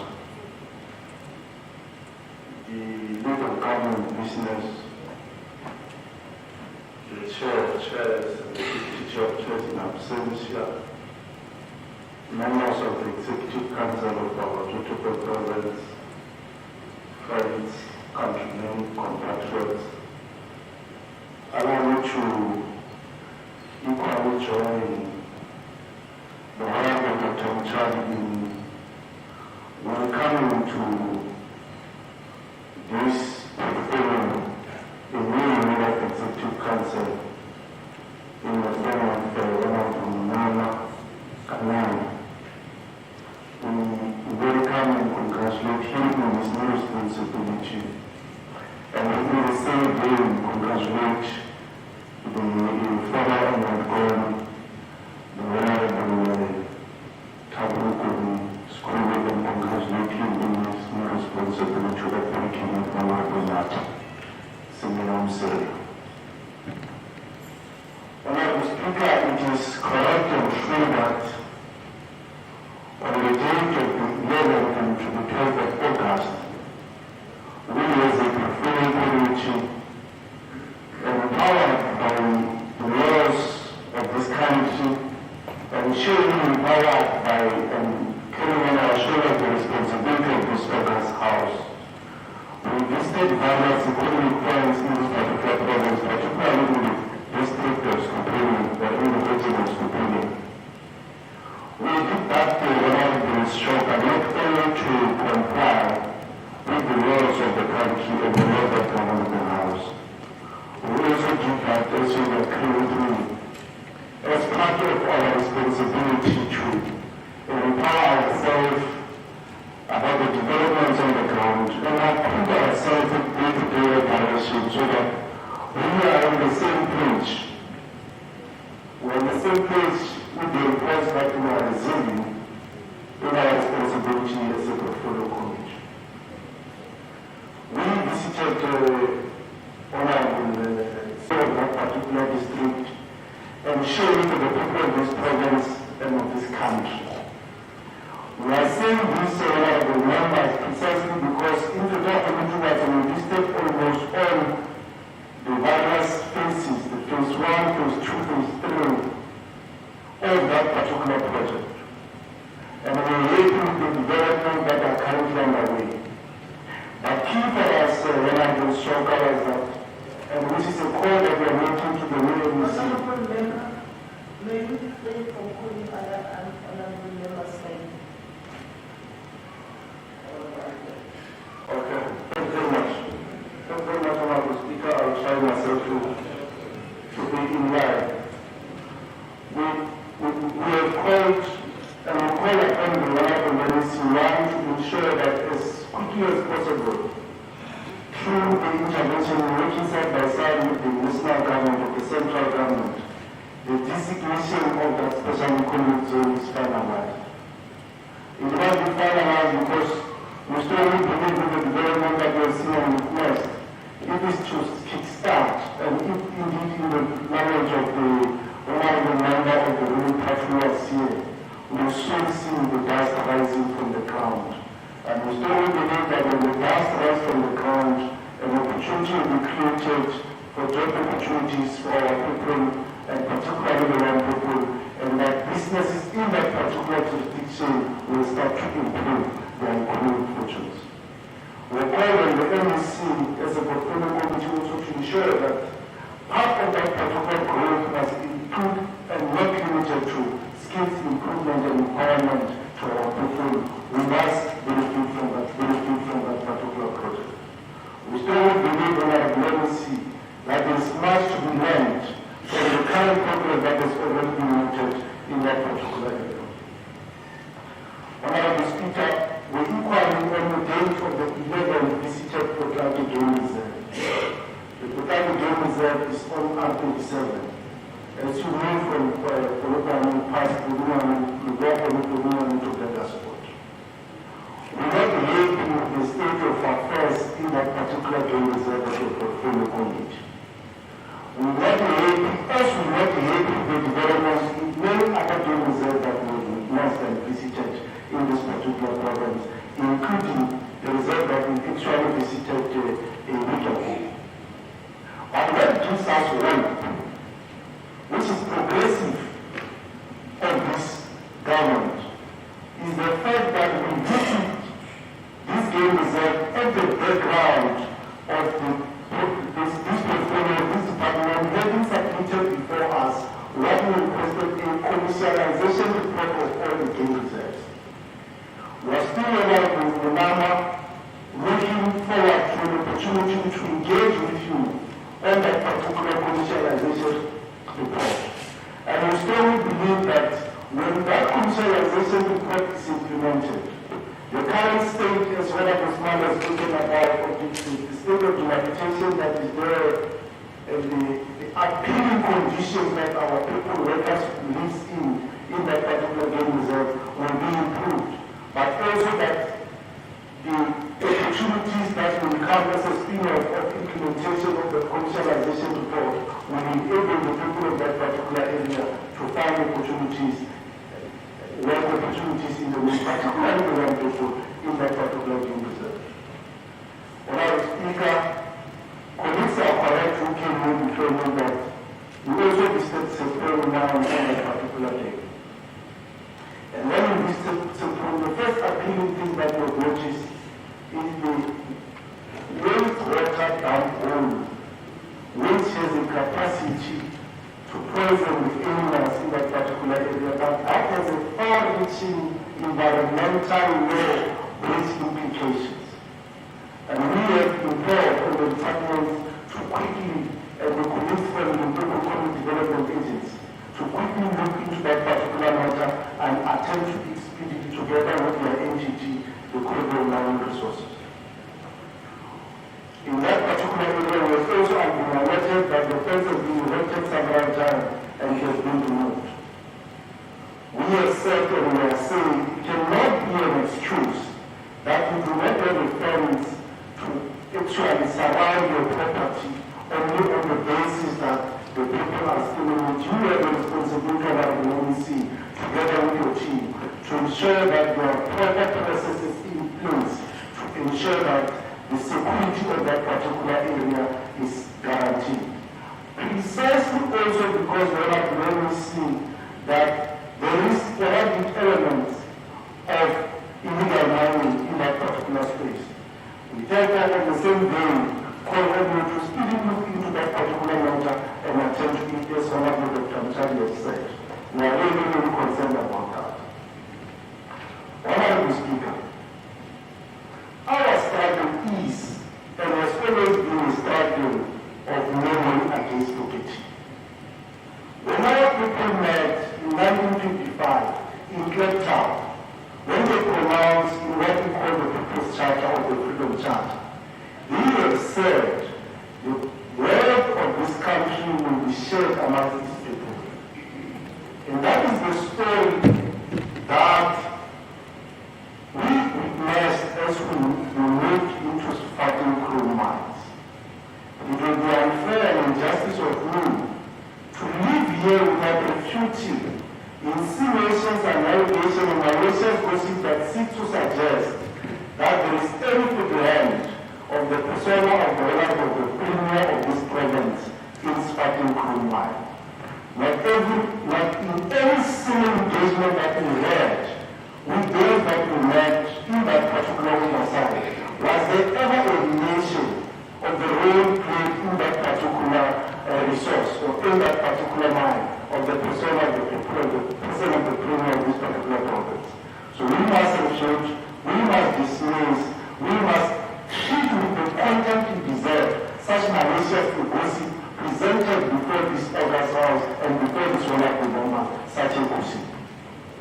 But key, the one we have witnessed there, which we are right about the wonderful MEC, is that in line with the pronouncement of our people in the People's Charter from 1925 as a method that all day of winter in Cape Town, when they said our people must share in the wealth and the resources of this country, they meant that the CMR must be a role model, a state-led entity must be a role model of how other mines must actually cooperate with communities.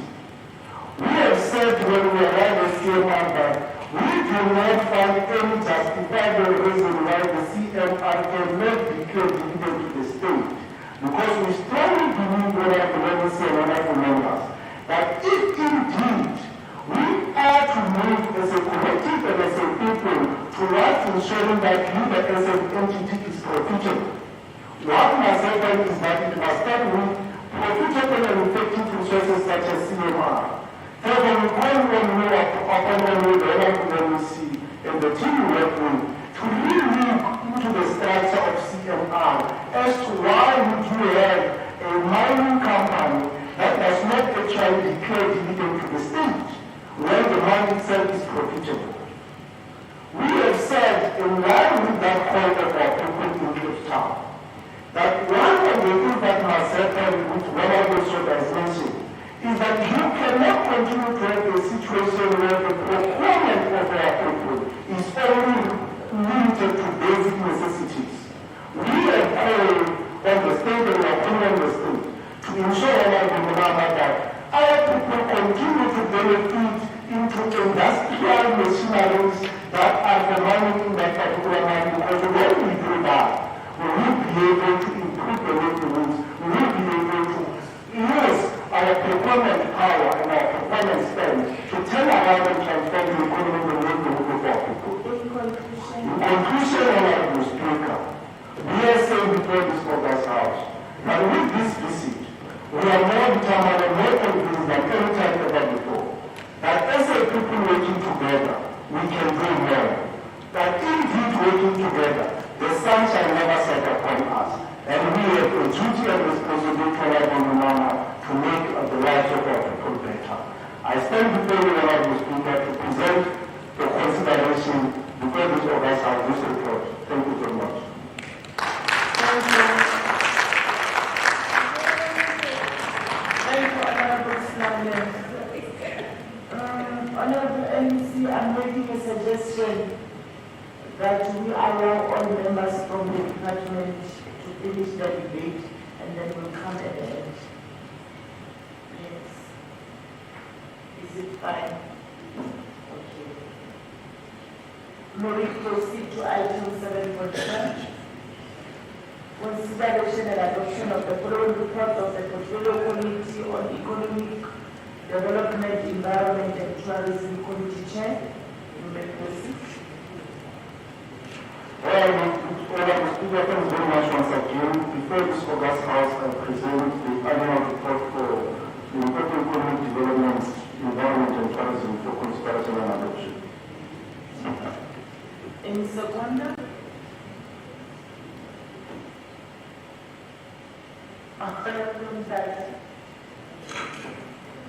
Right, second, the chairperson of the committee on the Thanks. Committee Chair. Thank you very much, Honorable Speaker. Before this August House, I present for adoption and consideration the annual report for the Limpopo Economic Board. In second, Honorable Kala. Next is my rise to second committee chairperson. Thank you very much, Committee Chair. Honorable Speaker, before this August House, I present the annual report for the Limpopo Tourism Agency for consideration and adoption. In second, Honorable Nyaman. Thank you, Honorable Speaker. I rise to second the Honorable Chairperson Sulakolela. Thank you. Thank you very much. We shall now go to the speakers list. Our first speaker on the list is Honorable Rudolph Kala.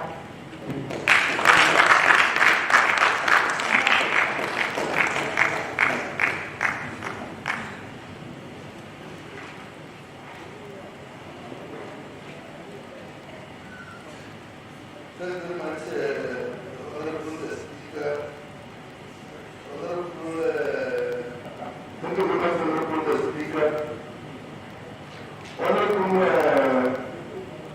Mutali and Chairperson Honorable Slamala already welcomed the new MEC Honorable Manama to this portfolio, and I join them in that regard. Also because he was a member of the portfolio, so he's aware of the issues that were raised in this portfolio. And because we are waiting for annual requests for now of the Department of LEDET, of the LEDA, and of the Limpopo Tourism Agency, and of the Limpopo Green Board. And in that regard, this department, in relation to LEDET, has received a clean audit. And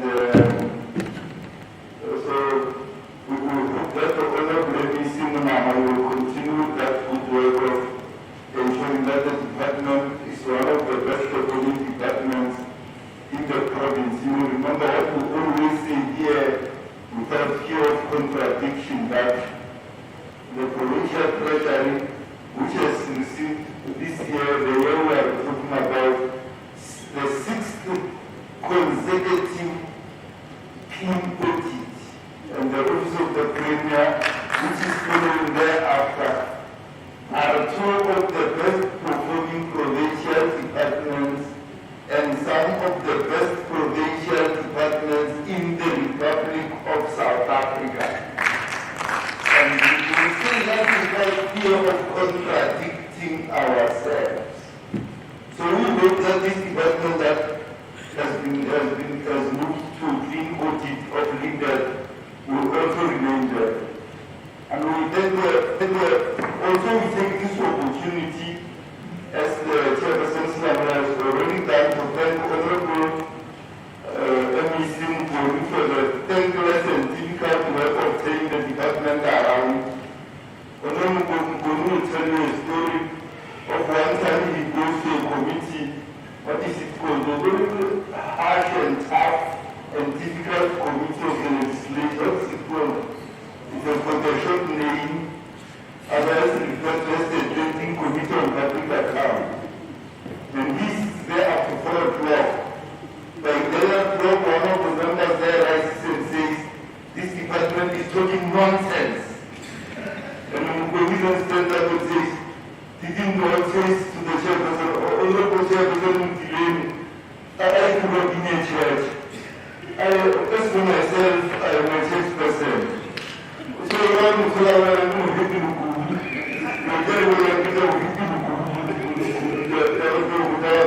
talking nonsense.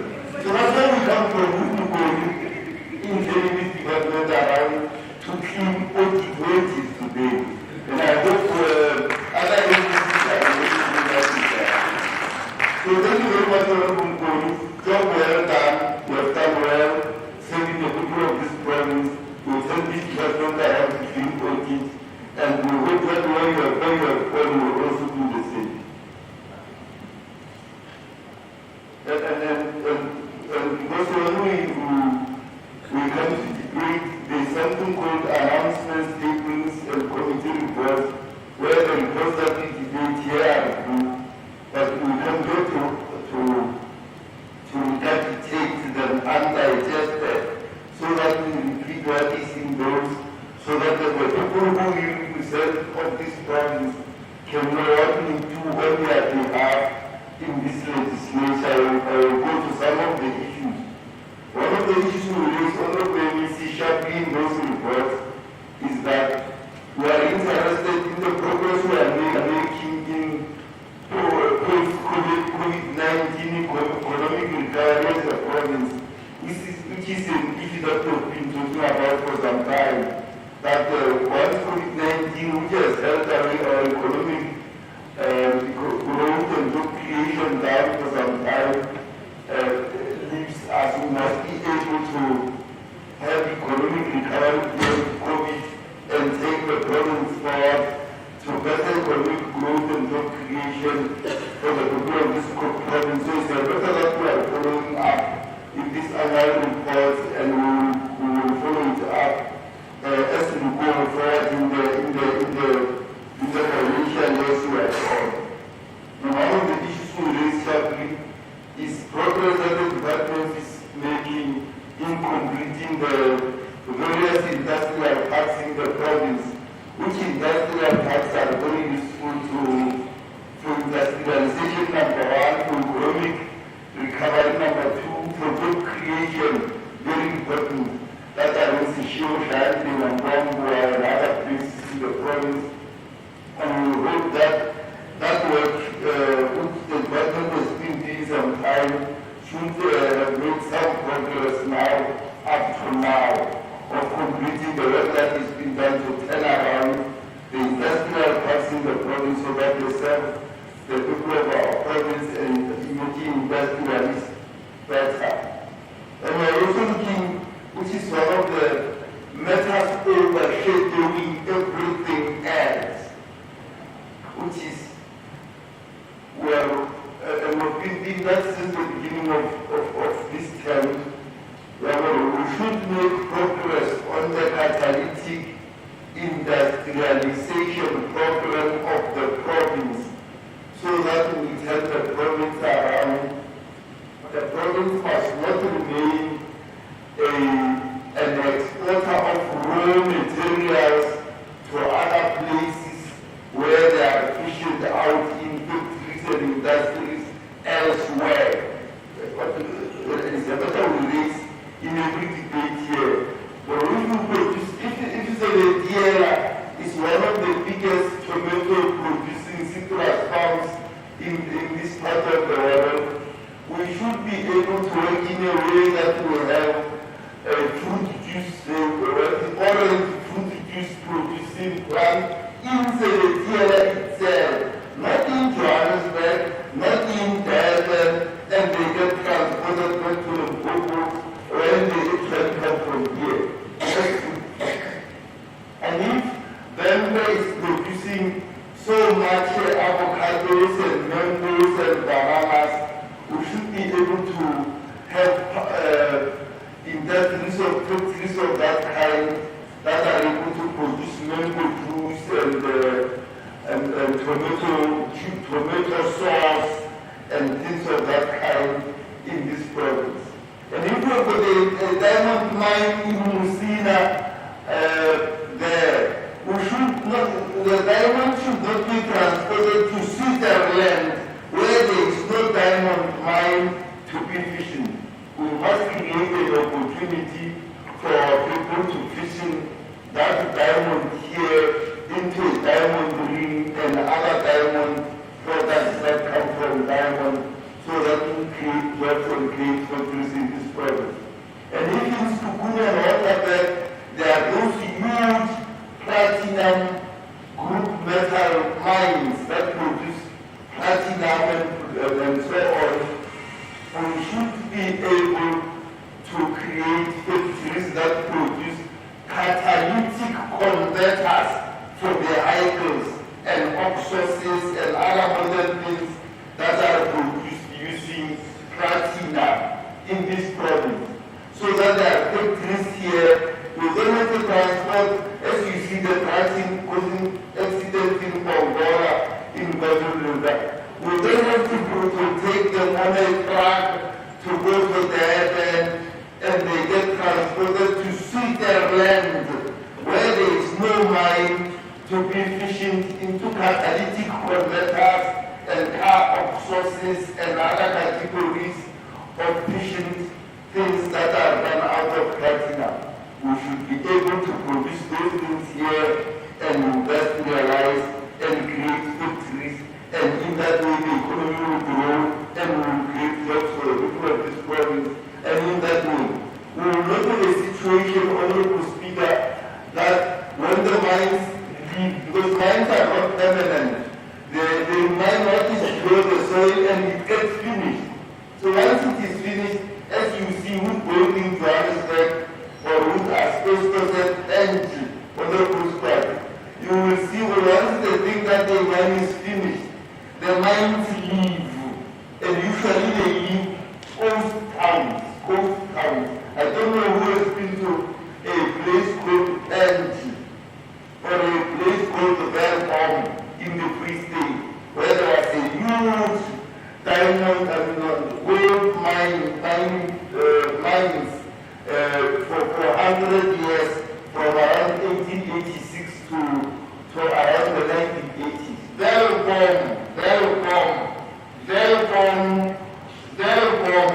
Fetakgomo is a ghost town. It's a rotting town. It's a ghost town. It's a decaying town. It's a former town. It's a town of the past. Fetakgomo. And that will happen. That will happen smaller to Tubatse. It will happen in future to Kipiras. It will happen to Messina with the diamond mining. And so we must ensure that our people benefit when the mines are there and we are able to build ultra-modern towns in the places where the mines are, and our people benefit. So the people should not benefit from the big holes where the mines have dug things out and have not. But that's a problem that we talk about all the time, and the Honorable MEC knows it very well because he was a member of the committee. There's a matter of the alleged 300 million of provident pension fund in Great North Transport that former workers there say they didn't get it, and it's something that should be followed up. Because if you have a working place and you work for 30 or 40 years, and when you go home at pension, you have nothing, but you work for pension, where pension disappears at your workplace. It's a problem that, and it's something that has been raised from time to time in the people who are working in the buses, the drivers and the other categories of workers in Great North Transport. Attention must be paid to that, because those are the poorest of the poor who benefit from the work that they do working for this provincial government. And once they are now on pension, they should be able to get what they deserve and be able to continue to feed their families.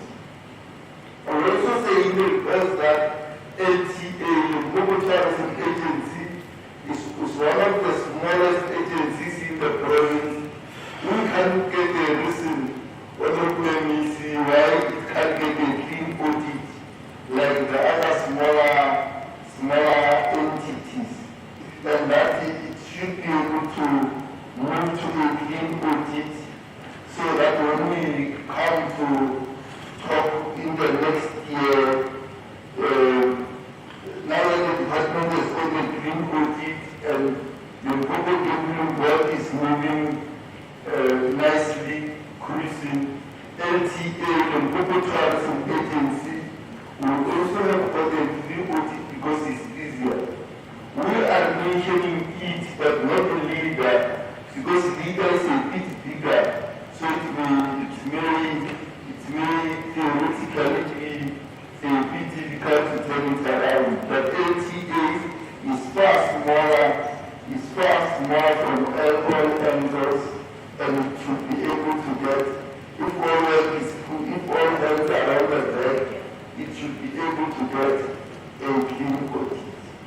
One of the panel members to speak is that in conclusion, we want the Limpopo Gambling Board to strengthen its regulation of gambling in the province so that they continue to do the work that they are doing using the media and other platforms to ensure that they work to do about gambling, illegal gambling, but also irresponsible gambling. Because we are very unhappy about the gambling locals that emerge in the province that we see when you go to Morocco and Koroni and other places of gambling in the province. Thank you very much.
Honorable Speaker, the Limpopo Gambling Board must strengthen the regulation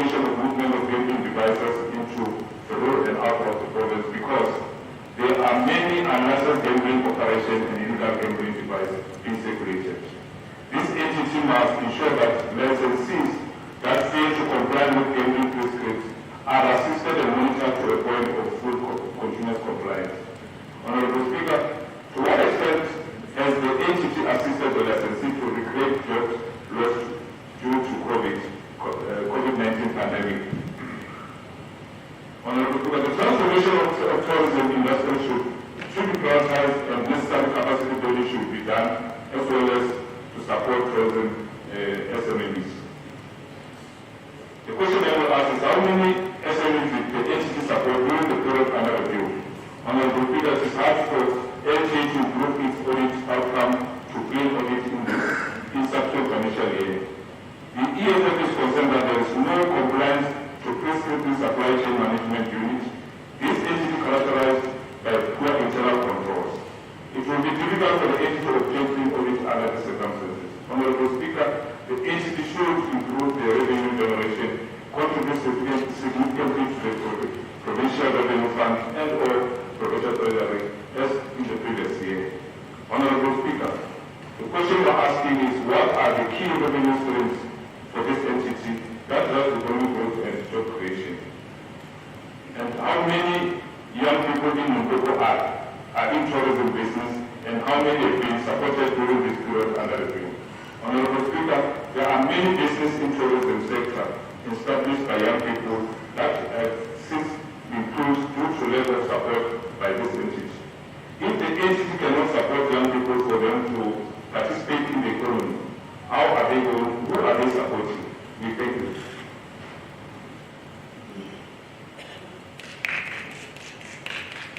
Thank you, Honorable Shoka. Honorable Slam.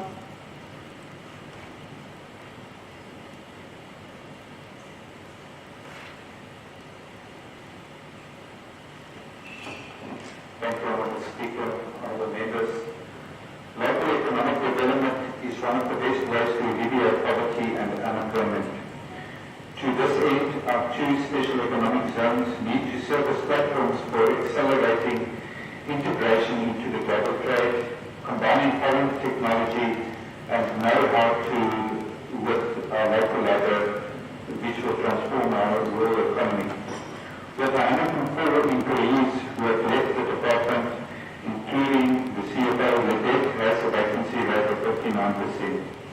During the year under review, 2,576 posts were approved on the organizational structure, but provincial treasury still requires a further 105 million rand budget cut, which requires the department to rework its organigram. We should commend the department for being able to pay 3,867 of its 3,869 invoices with a prescribed 30-day time period. This is truly an example for many other departments to be followed.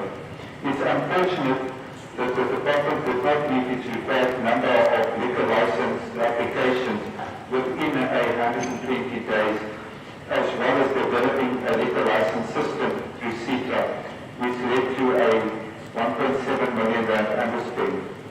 For far too long, the environmental program has been neglected at the expense of our biodiversity and our protected areas. The majority of the reserves have yet to be proclaimed or to receive the necessary accreditation. We call on the department to evaluate and submit each of the reserves project management plans to analyze the extent of the neglect. Currently, the 42 reserves have a 2 billion rand infrastructure and maintenance backlog. The Limpopo Tourism Agency is a contender for clean audit that has been found wanting by the Auditor General with material findings relating to performance information. This requires the entity to strengthen its supply chain unit as well as its internal controls. We also call on RTA to effectively work on a program to grade our nature reserves as well as to effectively market our nature reserves. The government board saw a significant underspend of 38% under Program 2, which mainly deals with finance, human resources, information technology, and supply chain. Although Planet Bingo and Pumela Gaming and Leisure Limited were fined for non-compliance of 75,000 and 80,000 rand respectively, 14 sites are at economic risk due to the influx of illegal gambling as well as online gambling within our province. Currently, these sites are under this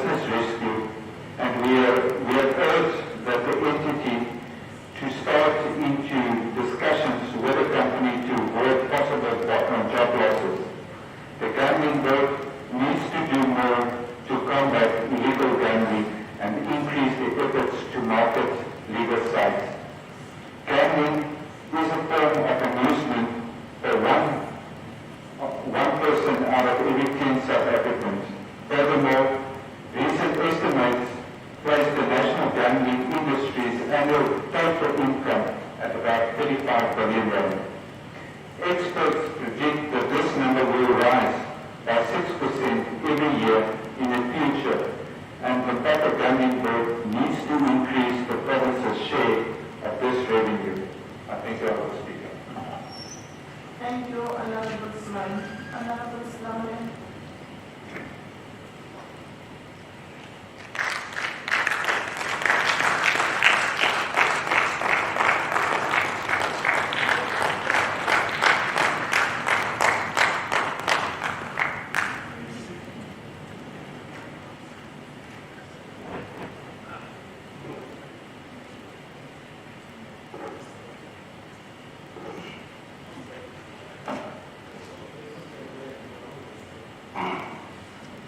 Thank you very much. I really need that confirmation so that I must start from a particular point.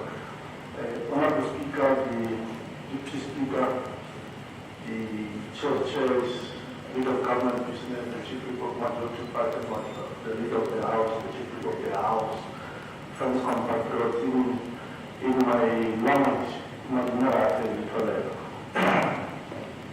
Honourable Speaker, writing in one of his mega book, Friends of Voltaire, Edwin Becker's Hall, says, I may not like what you say, but I will defend your right to say what I don't like today. I may not like what you say, but I will defend the right for you to say that today. And he was writing this leader of government business in the memoir of Voltaire. Voltaire was one of the great French revolutionaries, Arnaud, Rousseau, and Montesquieu. Now, why I was writing this and why I'm quoting this out of pain, because one of my friends here came and wanted to painfully quit the leadership of government of the African National Congress to the government that we treat with despise and disdain, the apartheid system. And I think it's very sad because under the apartheid system, the friend would do what he said here, when we not even have the right to come and sit here and say what he said. So I felt it is going to be very, very important as we start to clarify that particular point and borrow from this code by everyone with this one. Honourable members, we come before you to discuss obviously already by Honourable Parla and to a great extent Honourable Smile. The annual report of this important department, Honourable Nana, Department of Economic Development, Environment and Drug. And I think to a great extent Honourable Nana has covered the ground. But I must say, when we engage with this report, we engage with the report with the understanding that the annual report, the year annual review was preceded by, in actual fact, was a very, very difficult year. A very difficult year at the background of the COVID-19 pandemic, dealing with the aftermath thereof, was a difficult year of global economic meltdown. It was a difficult year that witnessed towards its end the Russia-Ukraine war and the challenges relating here at home of power shortage and so forth, so that all of them will acknowledge the impact that the overall has on the economic growth of the country and equality of the province. So when we engage this annual report, we equally have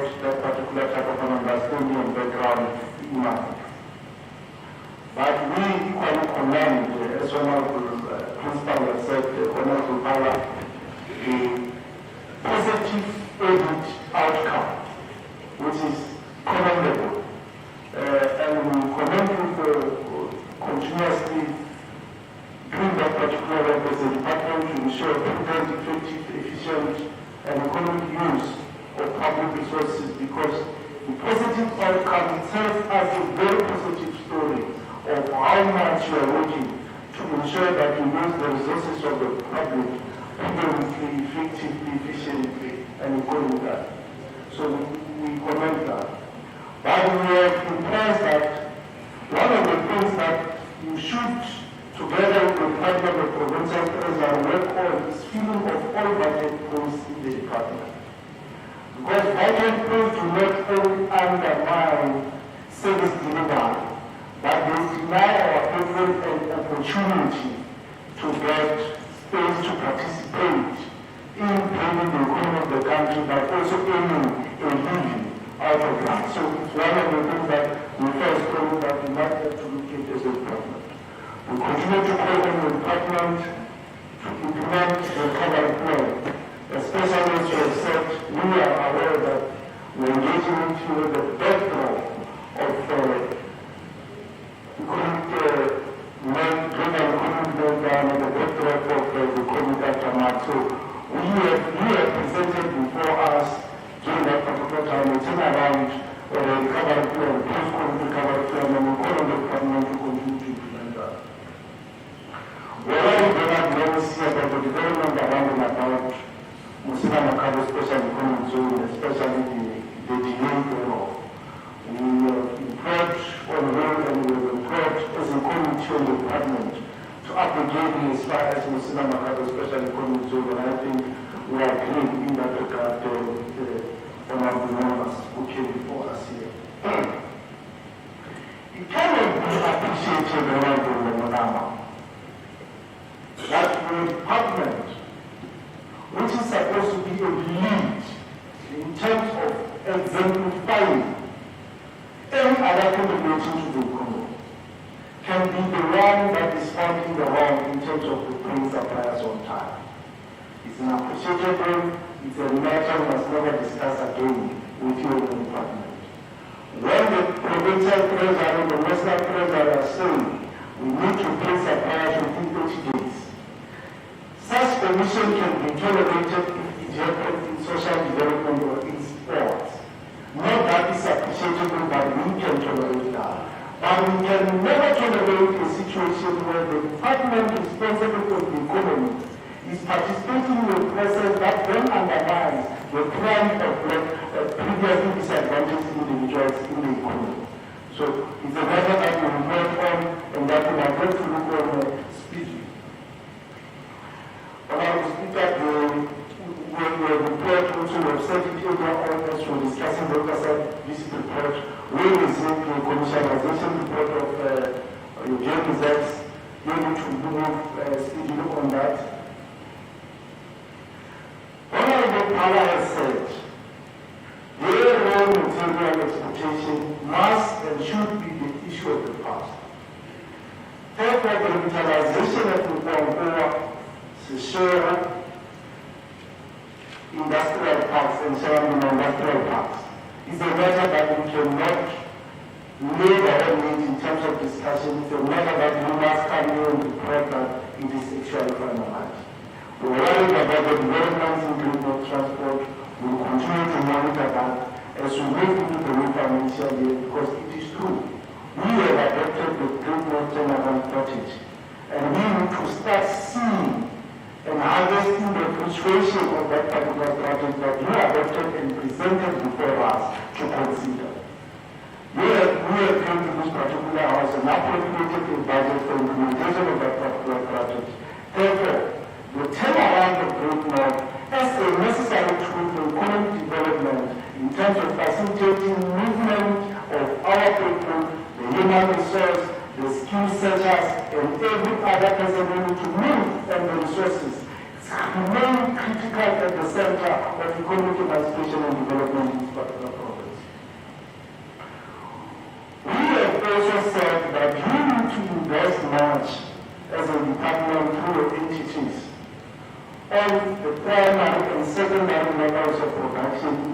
problems, especially related to these industrial areas or industrial zones.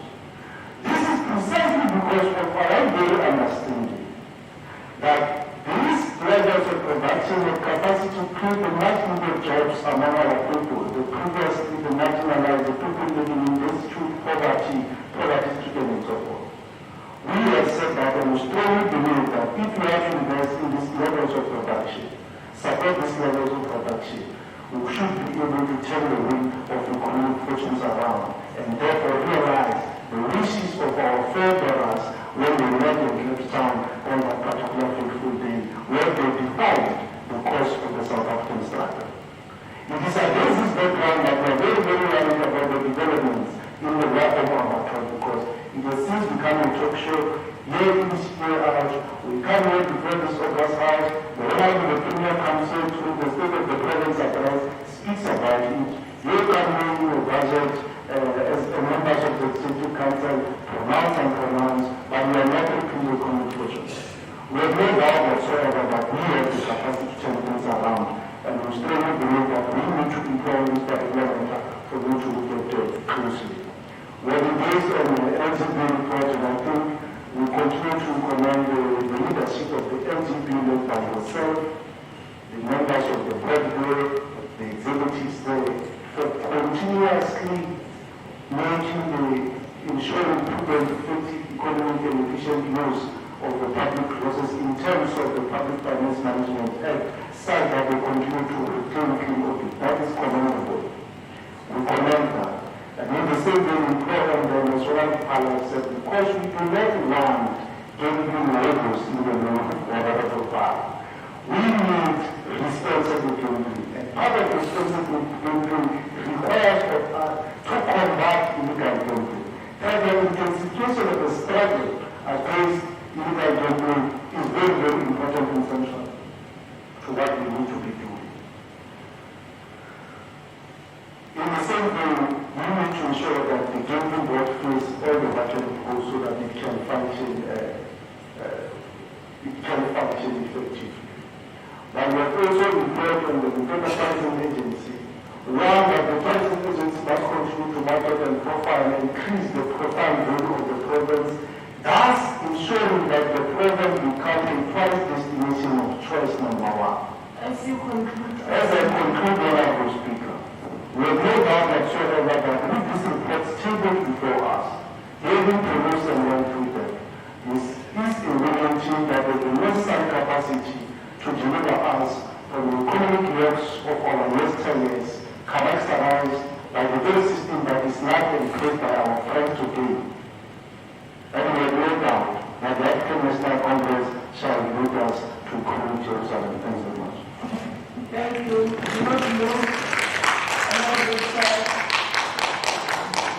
As we proceed with item 7.5, consideration and adoption of the following reports of the Portfolio Committee on Economic Development, Environment and Tourism. Committee Chair. Thank you very much, Honorable Speaker. I present before this August House the first quarter report for Economic Development, Environment and Tourism for adoption and consideration. Thank you. Any seconder? Honorable Fala. Speaker, I rise to support the motion as tabled by the Honorable Committee Chairperson. Thank you. Committee Chair. Honorable Speaker, I table before this August House for consideration and adoption the first quarter report for the Limpopo report. Any seconder? Honorable Lukayani.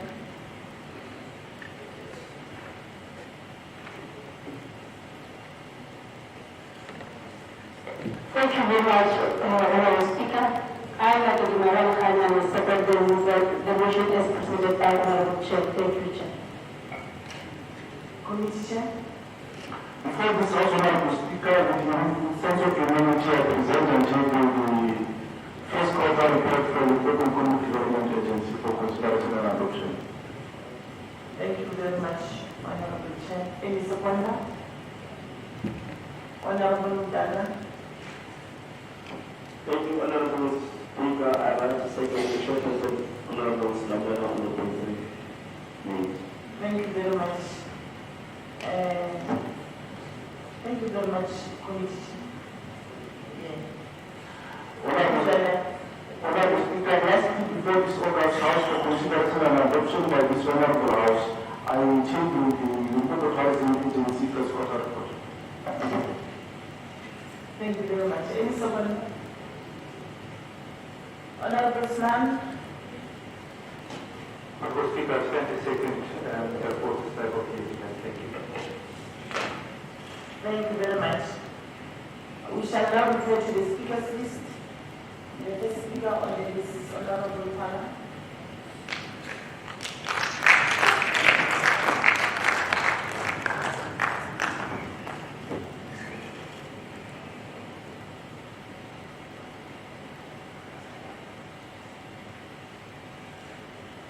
Thanks very much. The Honorable Speaker for this opportunity to debate the first quarter report of the, I can call them 4 entities, entity being an English word in this sense. The Department of LEDET, the LEDA, the Limpopo Board, and the Limpopo Tourism Agency. And because the reports are available on the ATC, but there are issues that we raise sharply in the debate as representatives of the people of Limpopo. Let me go through some of them. I will not belabor points this time. One of the first issues we raised is a key issue that we have been raising for some time, even during the era of Honorable Sir Charles, who appears as the Ministry of LEDET, and he is elsewhere now, is that we want LEDA to be weaned off from the public purse. What is it? What is it? The LEDA is a 4D entity in terms of Public Finance Management Act, which theoretically means it should not be receiving any cent from the provincial fund. It should be self-sustainable as a business entity. That is the language that is used in the Public Finance Management Act. And to that extent, that should be the case. But that is not the case. And it's a matter that should happen. Honorable MEC, it is in your hands now. We should work for ensuring that LEDA as a business entity is able to move on its own and be able to be weaned off the provincial tax. We also raised it there as part of the recommendations to this house that the Limpopo Tourism Agency should market the Limpopo province more aggressively than it is doing now. It's a matter that we raise from time to time in our interactions with them. They know our interactions with them and they respond.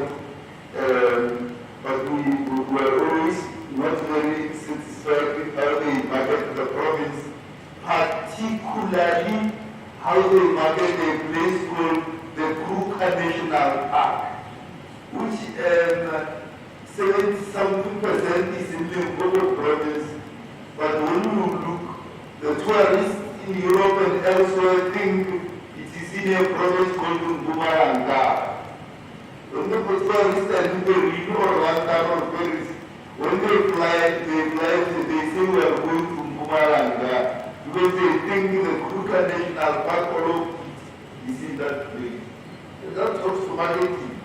Because over 80% of the Kruger National Park, up to Vempele, it is in this province of Limpopo. And therefore, we should market it as much as possible so that it always is known everywhere that it is. Actually, a big chunk of it is in the province called Limpopo, and tourists should come here instead of something else. is not a major province because this department is the department of LEDET, environment and tourism. It's also there, not just economic development. And usually we go to the issue of environment goes down. We must highlight it. There's a conference in Egypt now as we speak, raising these issues very, very sharply of how the human civilization is threatening the continuity existence of the earth because of how we live and how we spend coal and how we throw litter and how we use oil and petrol and how we do other things. We are threatening the environment. And it's a matter we must talk to. That this development should help us in the province in that regard. In Limpopo is doing education, even in the villages. I don't know who has ever been to a village here. I don't know who has ever seen a village here who will know that in the villages you will find people throwing things in dumpsters and former rivers, including pampers of children and things of that kind. That former dumpsters and former rivers are full of those things, and it's a matter that we must pay attention to related to environmental degradation. One of the issues we raised because of the MEC, which also legal attention must be paid to, is the existence of liquor outlets which have got extra long hours, even in the morning. You hear the music, you don't know how many hours does that liquor license, that liquor outlet have. They just music bumping and all that throughout and people drinking endlessly, more or less without hours. But also MEC is the liquor license near schools. What should be done about those? And if you go to a place like urban areas, you will see what we mean when we say liquor outlets near schools. And the same means Kukune. And it's a matter that we should pay attention to because it's causing a lot of challenges even for the education of our children and the future of the province of Limpopo. The department also will raise it sharply that it should fast track, as the chairperson Slabella was saying just now, fast track the development of the special economic zones. That Musina Makado SEZ and that's Kukune Fetakgomo SEZ. We should fast track them because we have been speaking about them for a long time. They should make progress so that they are able to help the economy of this province as much as possible, especially economic zones, and we are able to move forward as we go. Also, one of the issues we raised sharply is, MEC, is that this department must work closely with the Department of Agriculture. We learned that the former MEC of this department has moved there to agriculture. But in agriculture, part of the reason why they must work together is because in the Kruger National Park, on many occasions, the lands get trampled by elephants and other huge animals. And once that happens, the buffaloes and others that carry foot and mouth disease move out of the Kruger National Park and they spread the disease among cattle in Mopani district and in Welbe and so on. And therefore it needs cooperation with the Department of Agriculture to ensure that we deal with this challenge of the buffaloes breaking out of the Kruger National Park and the cattle mixing with the buffalo, and to that extent, once they mix, whether it is they drink water in one place or whatever happens, and the food and mouth, which is prevalent in the buffaloes, then goes gets into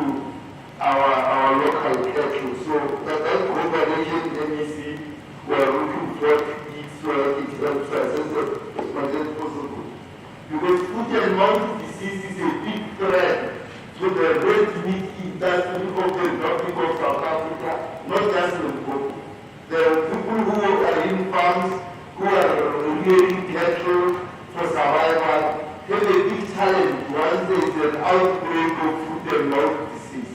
And therefore we must as much as possible ensure that we deal with its explosion. The department also is saying must enhance its support to SMMEs and cooperatives. That 30% share of SMEs and cooperatives should continue and be enhanced so that the ordinary people who own small businesses and cooperatives in the province are able to benefit from the economy of this province. The Limpopo Abattoir. The Limpopo Abattoir. The Limpopo Abattoir.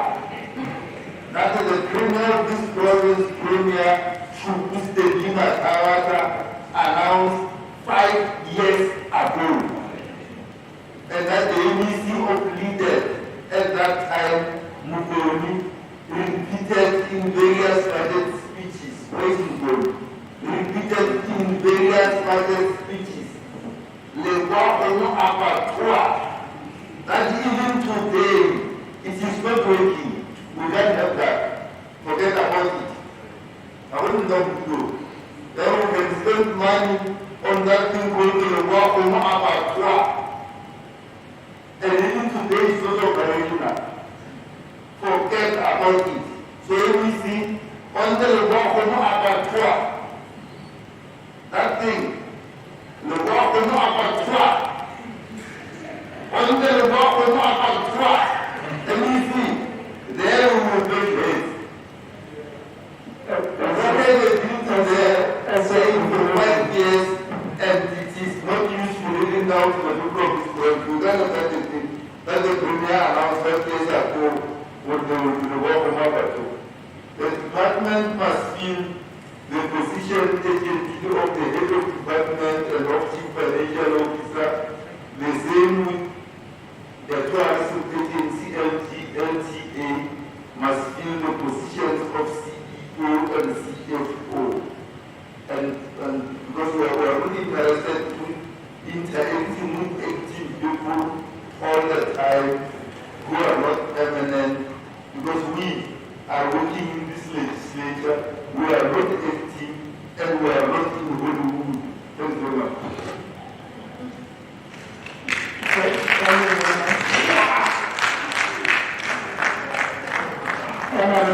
Honorable Chairman.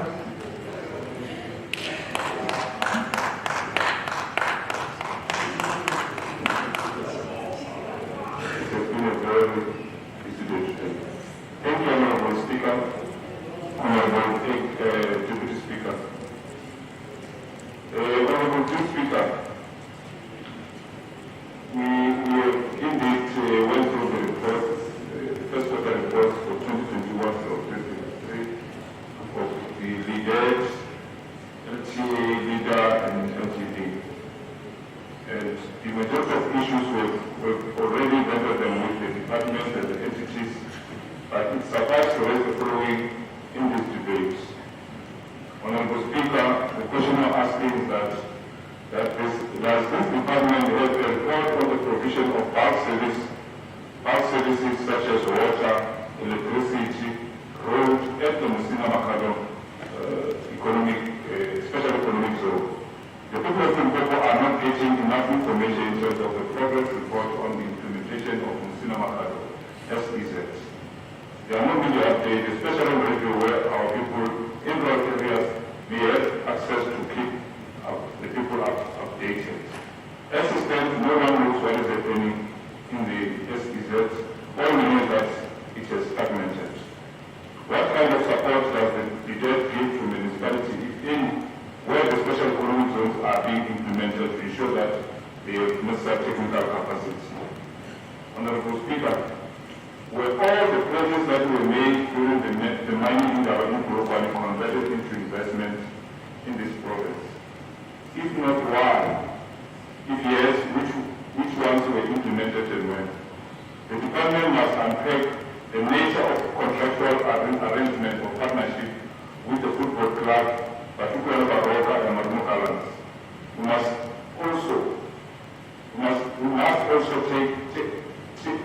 also be taken into confidence if the partnership ensures compliance in terms of checks. Honorable Speaker, the Justice Department has a comprehensive report on sustainability of SOEs that are in the programs which continuously depend on the grants. We need this report because the majority of entities under LEDET are dead. Instead of generating revenue, improving the economy and creating jobs for the people, they continuously ask for bailout from the department.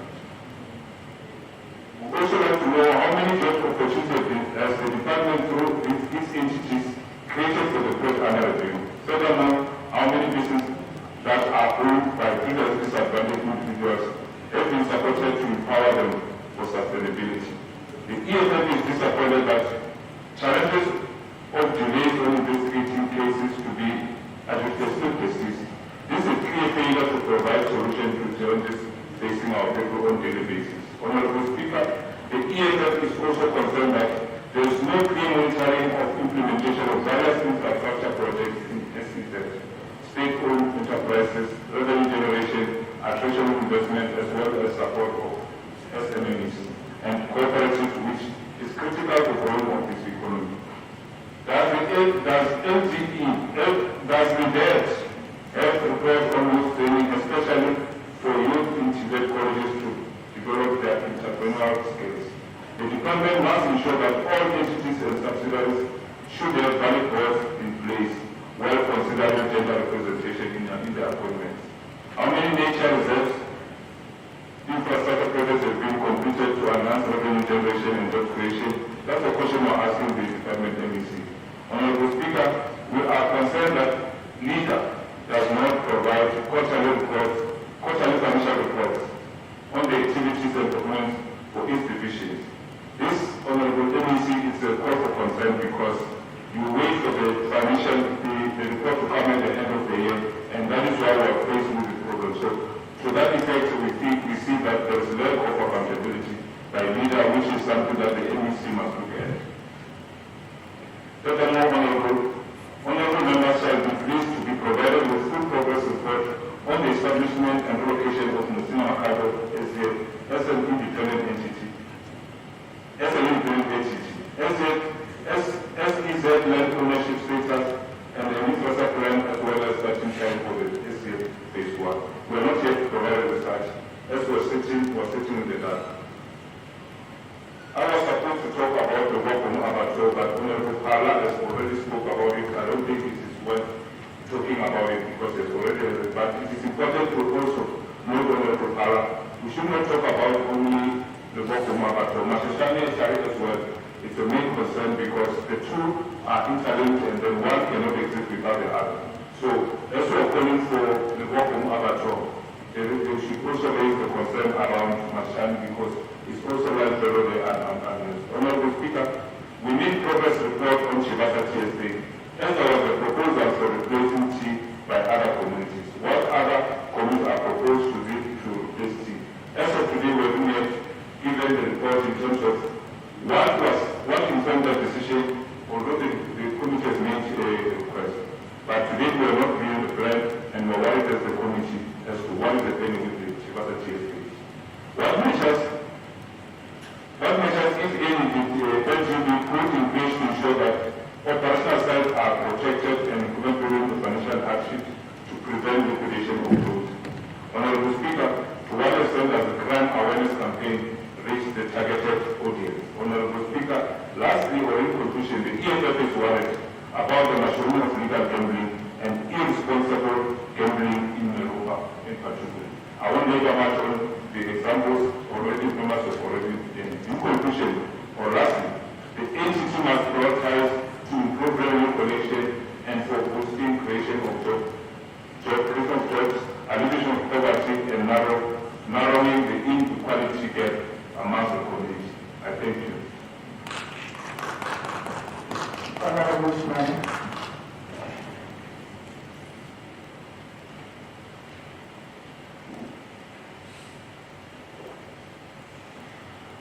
Honourable members, members of the Executive, Honourable Deputy Speaker, once again, thank you for this debate.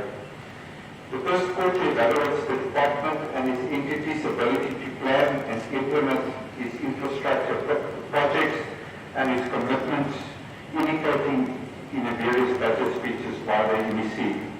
With agriculture as the second biggest contributor towards the province and the country's GDP, the LEDET aimed to de-risk 3 agri projects and committed to kickstart the Fetakgomo abattoir.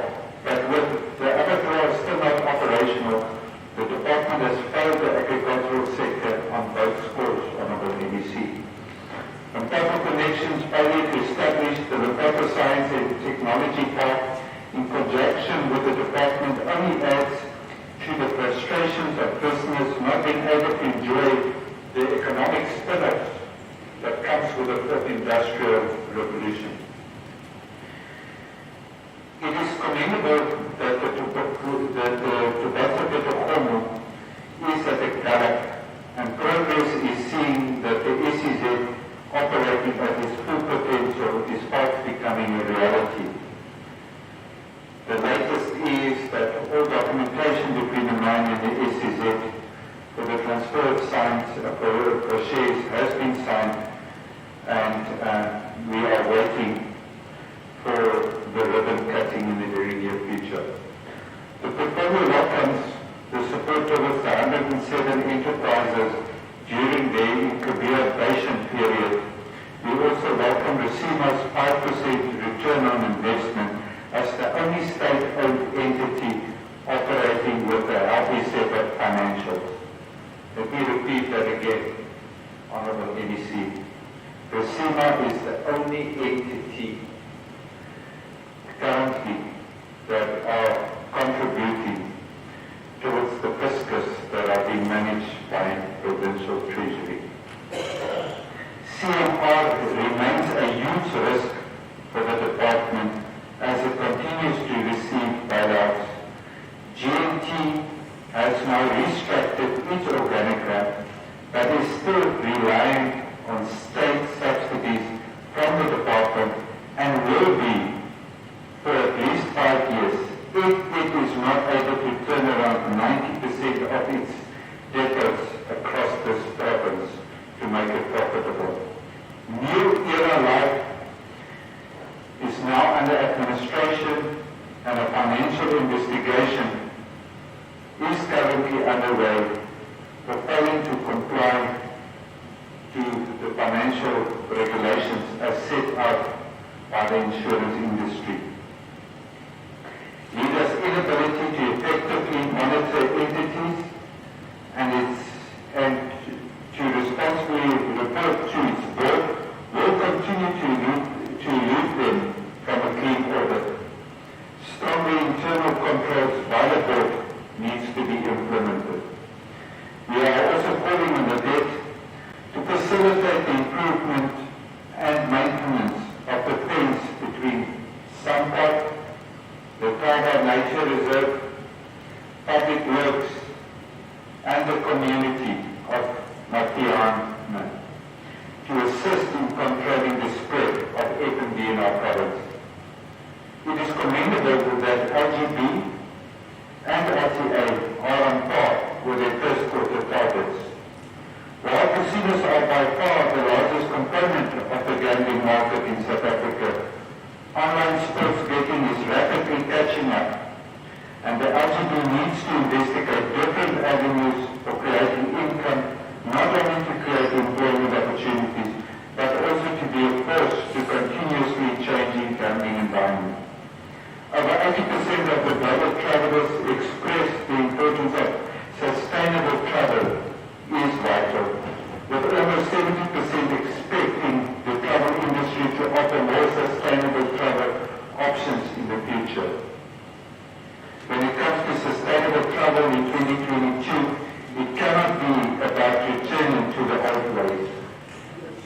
The Limpopo Tourism Agency has to focus on creating awareness on healthier holiday choices and also to preserve our environment, but also to sell and market our icons within our province. Thank you, Honourable Speaker. Thank you very much. Honourable Slamwood.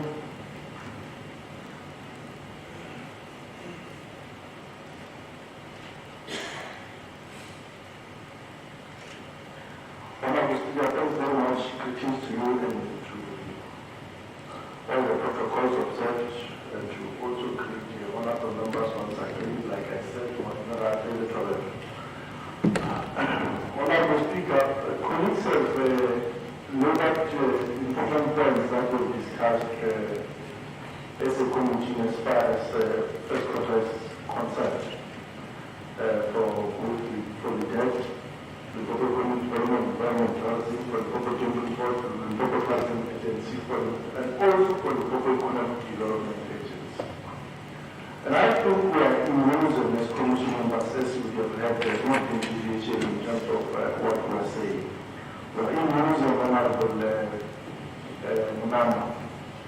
First and foremost, as Honourable Palai said, just to amplify that particular point, and it's a point upon which, as we impress as a committee members, we first from that it needs to be raised.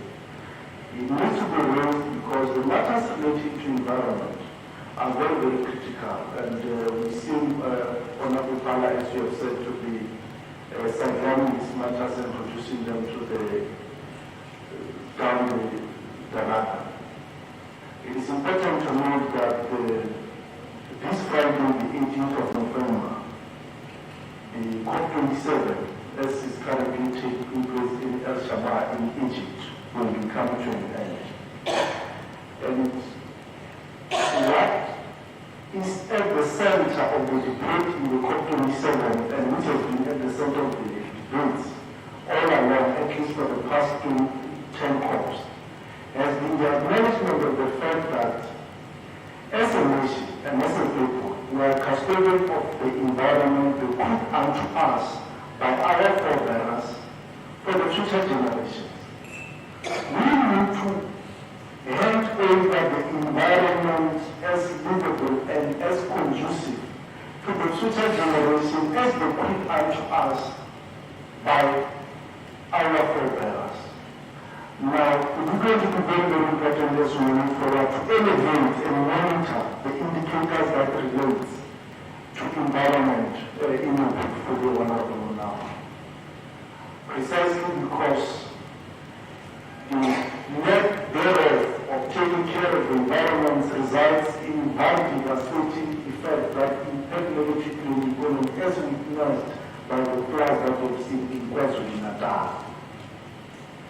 Honourable Speaker, often the time this question arises as to why we are so much interested as a committee on matters relating to food and water disease. And I think we must say it here, and that's the reason why in the third quarter that we are doing, we have to have a joint committee meeting with the portfolio on agriculture as far as it relates to the Kruger National Park funds in the former Mutale region, or the former Mutale municipality of what is now Honourable Motibi, Korotula Mela municipality, and part of Chamani municipality in the Venda district of this beautiful province of this republic.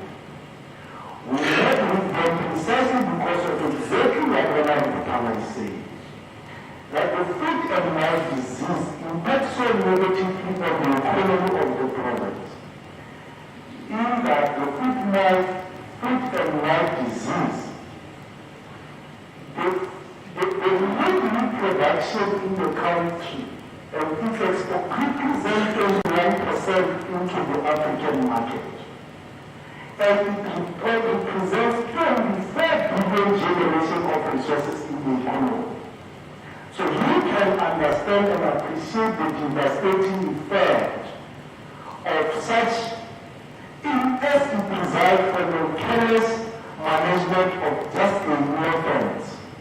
It is against this background that we will call and call upon the department to establish an inter-ministerial and multidisciplinary team to resolve the issue of the funds of the Kruger National Park funds in that particular jurisdiction, so that it must not risk, and it's a call that we're making on the one of the MEC, to ensure that, as it emerged from the previous quarter, as we go into the second quarter and going forward, you monitor decisively and closely this particular matter, because it is in the long run going to put a serious risk into the entire meat industry in the country.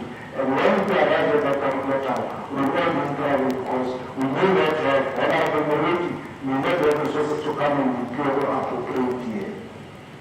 Because there will be nothing coming into the test basket, there will be nothing coming as a result of shrinking inputs into the basket. So it's going to be very, very important for us to take care of that. Now, lastly, I cannot overemphasize the power of abato.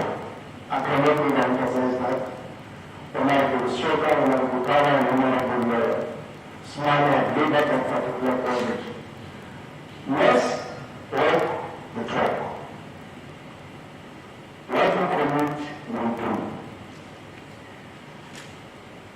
Our success as a people cannot be judged on the basis of what we say, but rather on the basis of what we do. It is our action that must tell a very story that will promise the people of South Africa and the world that we have a good story to tell. And that good story to tell must be summarized in our action. Thank you.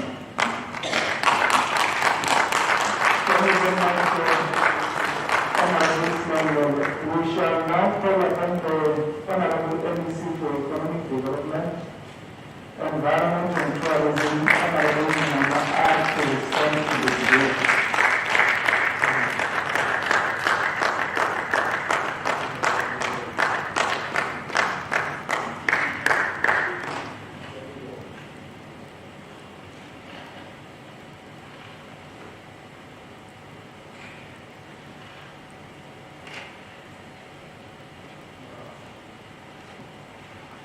Thanks very much, Honorable Deputy Speaker, Honorable Speaker in the House, Mayor Renee, the leader of the government business in Fetakgomo, all MEC present, the chairperson of the portfolio committees present here, the chief whip of the majority party, all members of this August House. It is my honor and privilege firstly to extend my profound sense of gratitude on the congratulatory kudos and accolades on my appointment, and I hope I'll add value and make a contribution that will transform the socio-economic landscape of our province and to ensure that the mandate of the same department is actioned to the highest economic trajectory that all of us will need. There are a number of areas that have been raised. Fortunately and unfortunately on those oversight visits that were conducted, I was asked. And now I'm here at for account in terms of the accountability ecosystem to say how far am I. These are the very interesting times that I think we have to deal with. But nevertheless, I'm not here to abdicate my responsibility. There is what we call a successor entitled advocate Pala.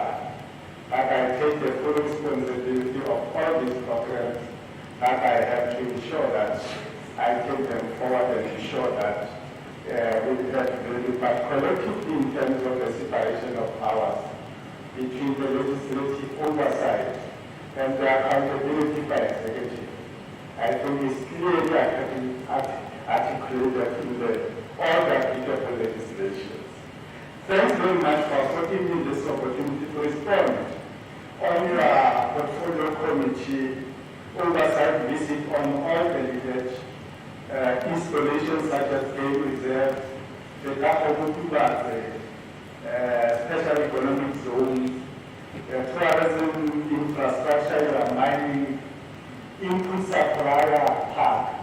We call it input supplier, mining input supplier park, honorable social, not mining supplier park.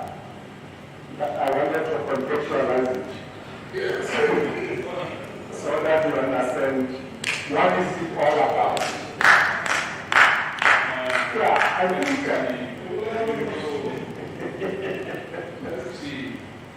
think colleagues have raised very fundamental issues, more especially on the role of corridor mining resources, which is one of the subsidiaries of LEDA. This is a subsidiary that got a substantial portfolio of mining resources under its management, such as Tshepong and Sefateng. And these are the resources that are meant to benefit the people of Limpopo, but to bring return on the investment to LEDA as part of sustainability program. But you can't believe, members of this August House, that we are owning about 51% there. But we are going to develop something like 150 million. While we are the major shareholder. And the question is, why can't we review, and that's what I think I call the HOD and the colleagues, the CEO in particular, and the accounting authority, which is the board. It doesn't make any business sense. The minority are the ones who are benefiting out of that transaction. And as the major shareholder, we are not on. And it boils back to those opportunities that are there in terms of your SMN. They are not benefiting because majority of these minorities are not able to settle in the problem. And very soon we are going to account with the portfolio committee to say, we are reviewing the memorandum of interest that we have so that it's able to tell us some spin-offs in terms of the return on that investment. In itself, I think if it's properly packaged, we can get something like 500 million. That will make that sustainability project of LEDA. So that LEDA is not dependent on government. And I've given an instruction that LEDA, in terms of the PFMA, is a listed company, it's a very big company, it has to be self-sustainable. It's not negotiable. Why should we combine as government to a company that must be sustainable? Those are some of the things that I think we are doing that will give you the sustainability report. Because we send the HOD together with the LEDA executives to say that they must generate that report to say how far are they. So that come 2024, 2025 financial year, they are out of all the budgets that we are, budget commitments that we are making. And so that we don't have further injection in your CMR, how do you then pay some of the mining resources? And we say that's a company that is owning mine, but we don't want that equity to pay for their employees. It doesn't make any business sense. And in terms of the nature reserves, the issue here is that we have made that what we call the auditing of all of them, and we are busy with the establishment of all this one. But the major role that I think we are going to do as part of the intervention is the commercialization part of it. So that we enter into the PPP, public-private partnership, so that they are more profitable to us as government. Because majority of them, they are quite dilapidated. And then we have committed what we call technical integrity. The state has called there is very growing. And we wanted to correct that phase so that they are part of improving the economic skills that we need to have, but over and above to ensure that they also create some job opportunities. These were the nature reserves that during your school days that the Para you were visiting, but now you can't visit. The issue of GNT, for instance. GNT, until we change the GNT into a transport company rather than a bus company, Why is it not bidding like any bus companies to your smaller transport? Why are they owning the money? We are owning the money, they are not bidding for transporting those workers, which is sustainable, but rather to depend on tickets. And that's where the issue of not honoring the statutory obligation of paying your provident fund, paying your SARS, paying even your auditor general. And this is a company that must generate more money.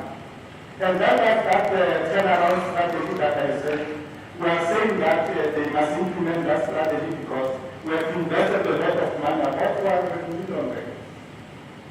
And we can't go back and inject another money for revitalization of GMT. They must come straightly because in the capitalization process, they have to ensure that they are more self-sustainable. They don't depend on the dollars. On the issue of the catalytic projects like Makato, Musina, SEZ, these are the catalytic projects that are aimed at ensuring that they are economic instruments that must make sure that we accelerate the issue of industrialization. And as such, they must be game changers in terms of the economic opportunities and how best we redirect all these economic opportunities to ensure that we change the economic trajectory in the province and fasten the issue of ensuring that we create more job opportunities. I can agree more on some of the issues that are still raised. The issue of we must go beyond this catalytic project in the form of special economic zones and go into other points that are there to ensure that if you go to Protestant model, the issue of agro-processing, we are not doing anything about it. And those are some of the plans that in the department we are introducing. The issue of planning, where you have the issue of agro-processing and so forth. When you are a logistic hub, what are the things that we have protected in? You have an airport which does not have other social amenities, but we wanted it to be more viable. But it doesn't make any economic sense in terms of have a stadium where they have to move and go and buy. Why can't you have a principle which is well planned to appeal to any person who comes and visit that particular game and so forth? The issue of the beneficiation, I think this is one achievement that I think we can't spend much time on. The NTA as a small entity, the things that I think the AG has isolated, they are very small. They have to create way to unqualified people with no methods of emphasis. And that's one method that I think continuously we are going to report on which as we come and account. The issue of the government, for instance, that we have visited, is one issue, is a good story that we can always be proud of. Because the things that are there, they are tangible delivery. That are already there. The mining input supplier part, there the government is only 51%. And together with the private sector. And that's one model that, if it is well packaged, I think it will create more job opportunities. And we have already been started that FTC, Fetakgomo, Tubatse Special Economic Zone, to ensure that they create what we call the socio-economic development database, so that SMM, they benefit out of that. And we said that as a department, we are going to create what we call enterprise ecosystem, whereby the issue of SMMs and cooperatives are taken care of.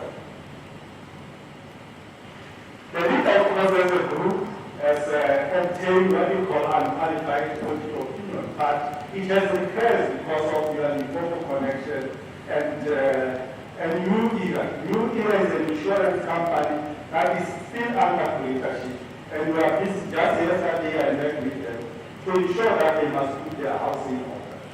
Already they suspended CEO and already they generated a forensic audit. We will ensure that we with that matter, it will also assist us to be compatible in terms of the other issues. The chronic understanding by the tourism or LTA, the issue here, like other colleagues have alluded to, was around the issue of the COVID, whereby 16,258 tourists international, they were cancelled, and that has a direct bearing in terms of that tourism industry. But it has also taught us in terms of what we call the inbound tourism vis-à-vis the outbound.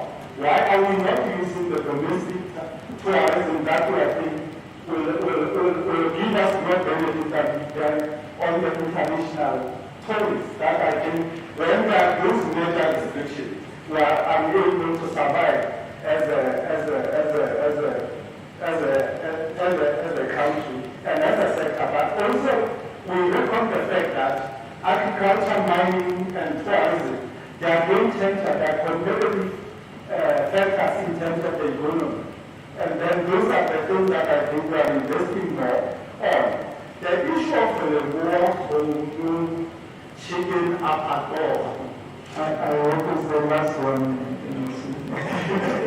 I was just waiting for the abattoir for you to finish.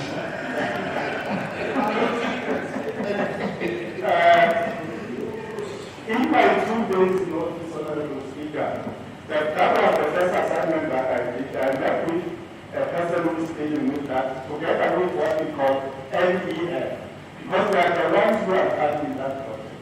And they promise that they will unlock all the blockages that are there. And then we will continuously give you the report together with the industrial part of Seshiro, Kwangwa. We have just set aside some budget in the MTEF to ensure that we budget and deal with those industrial parts that we have in the province and so forth. Thanks very much for the opportunity. Thank you very much, Item 8 is response to person. Honorable members, we have received the response for person 4, 6, and 11 of 2022 for return reply by the Honorable LEC for Provincial Treasury. And I also want to inform you that we have received 10 new persons and they have been put on the person paper for members of the executive to respond. I hope it is not only the Honorable LEC for Treasury that is responding. All members of the executive must respond to those persons. Item 9 is NCOP businesses. Honorable Chifu, 921.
Social services, basic education and higher education, science and innovation, Honorable M.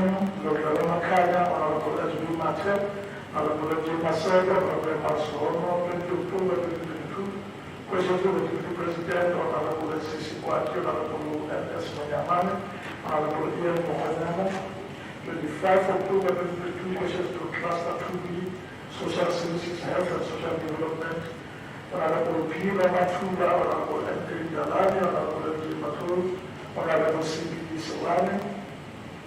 27 October 2022, debate on water infrastructure network for sustainable water supply to communities under the theme building a viable water infrastructure for sustainable and reliable water supply to communities. Honorable B.R. Makano, Honorable C.B. Solana, Honorable S.K. Mdaka, Honorable C. Masera. 03 November 2022, questions to Cluster 2C Social Services, Sports, Arts, Agriculture, Human Settlement, Water and Sanitation. Honorable M.G. Gekana, Honorable R.P. Makano, Honorable M.J. Agiri, Honorable K. Abdullah. 9 November 2022, debate of cross-border transitional crime waging a concerted war against cross-border and transnational crime. Honorable F.F. Ratilani, Honorable S.C. Kwati, Honorable Marsorono, Honorable N.M. Lahanan. 10 November 2022, debate on land reform, complete ownership title deeds to land reform beneficiaries, as well as ownership to those living on trust land in communal areas. Honorable S.C. Kwati, Honorable Diagino, Honorable Masebo, Honorable M.C. Masebo. Honorable Deputy Speaker, I hereby move that this August House resolve to ratify the appointment of the parliamentary special delegates in line with the parliamentary provisions. I accordingly move for appointment. Thank you. And any second? Honorable Bala.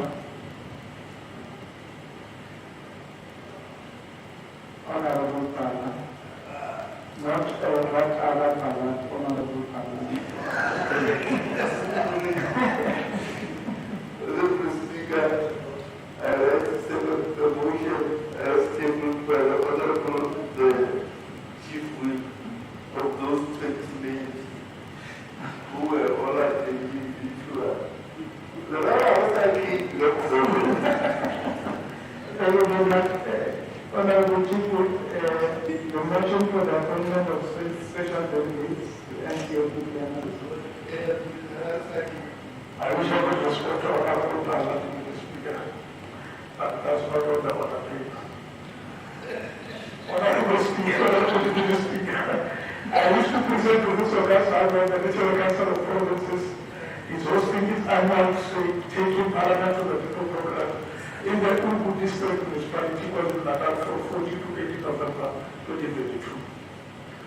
Honorable Speaker, Section 61, Subsection 4 of the Constitution of the Members of Africa, and together with House Rule 226, supplementary of the Standard Rules and Orders of the House provides for the designation and appointment of social delegates as required from time to time. I therefore hereby move that this August House will not appoint Honorable S.C. Kwati, Honorable M.C. Masera, Honorable M.G. Makurpe, Honorable M.G. Maseko, as special delegates to attend the NCOP plenary on Friday, 18 November, 2022 in KwaZulu-Natal province, which will be addressed by the President of the Republic of South Africa. This appointment is done in line with the above mentioned provisions. I move accordingly, Honorable Speaker. Thank you very much. Thank you, Honorable Speaker, Honorable Speaker, MECs, Honorable Members. Land is set at the bottom. Thank you.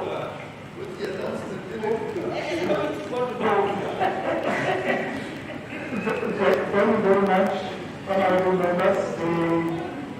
The House is adjourned to Thursday, 17th November at 10 o'clock in the Limpopo Legislature Chamber. The House is adjourned.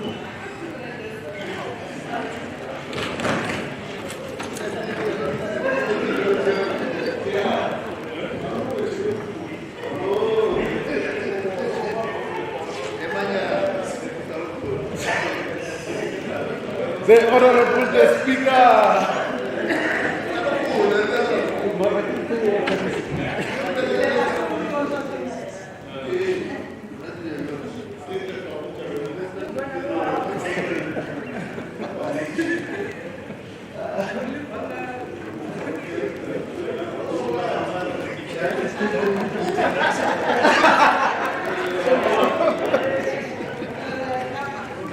Thank you, Justin.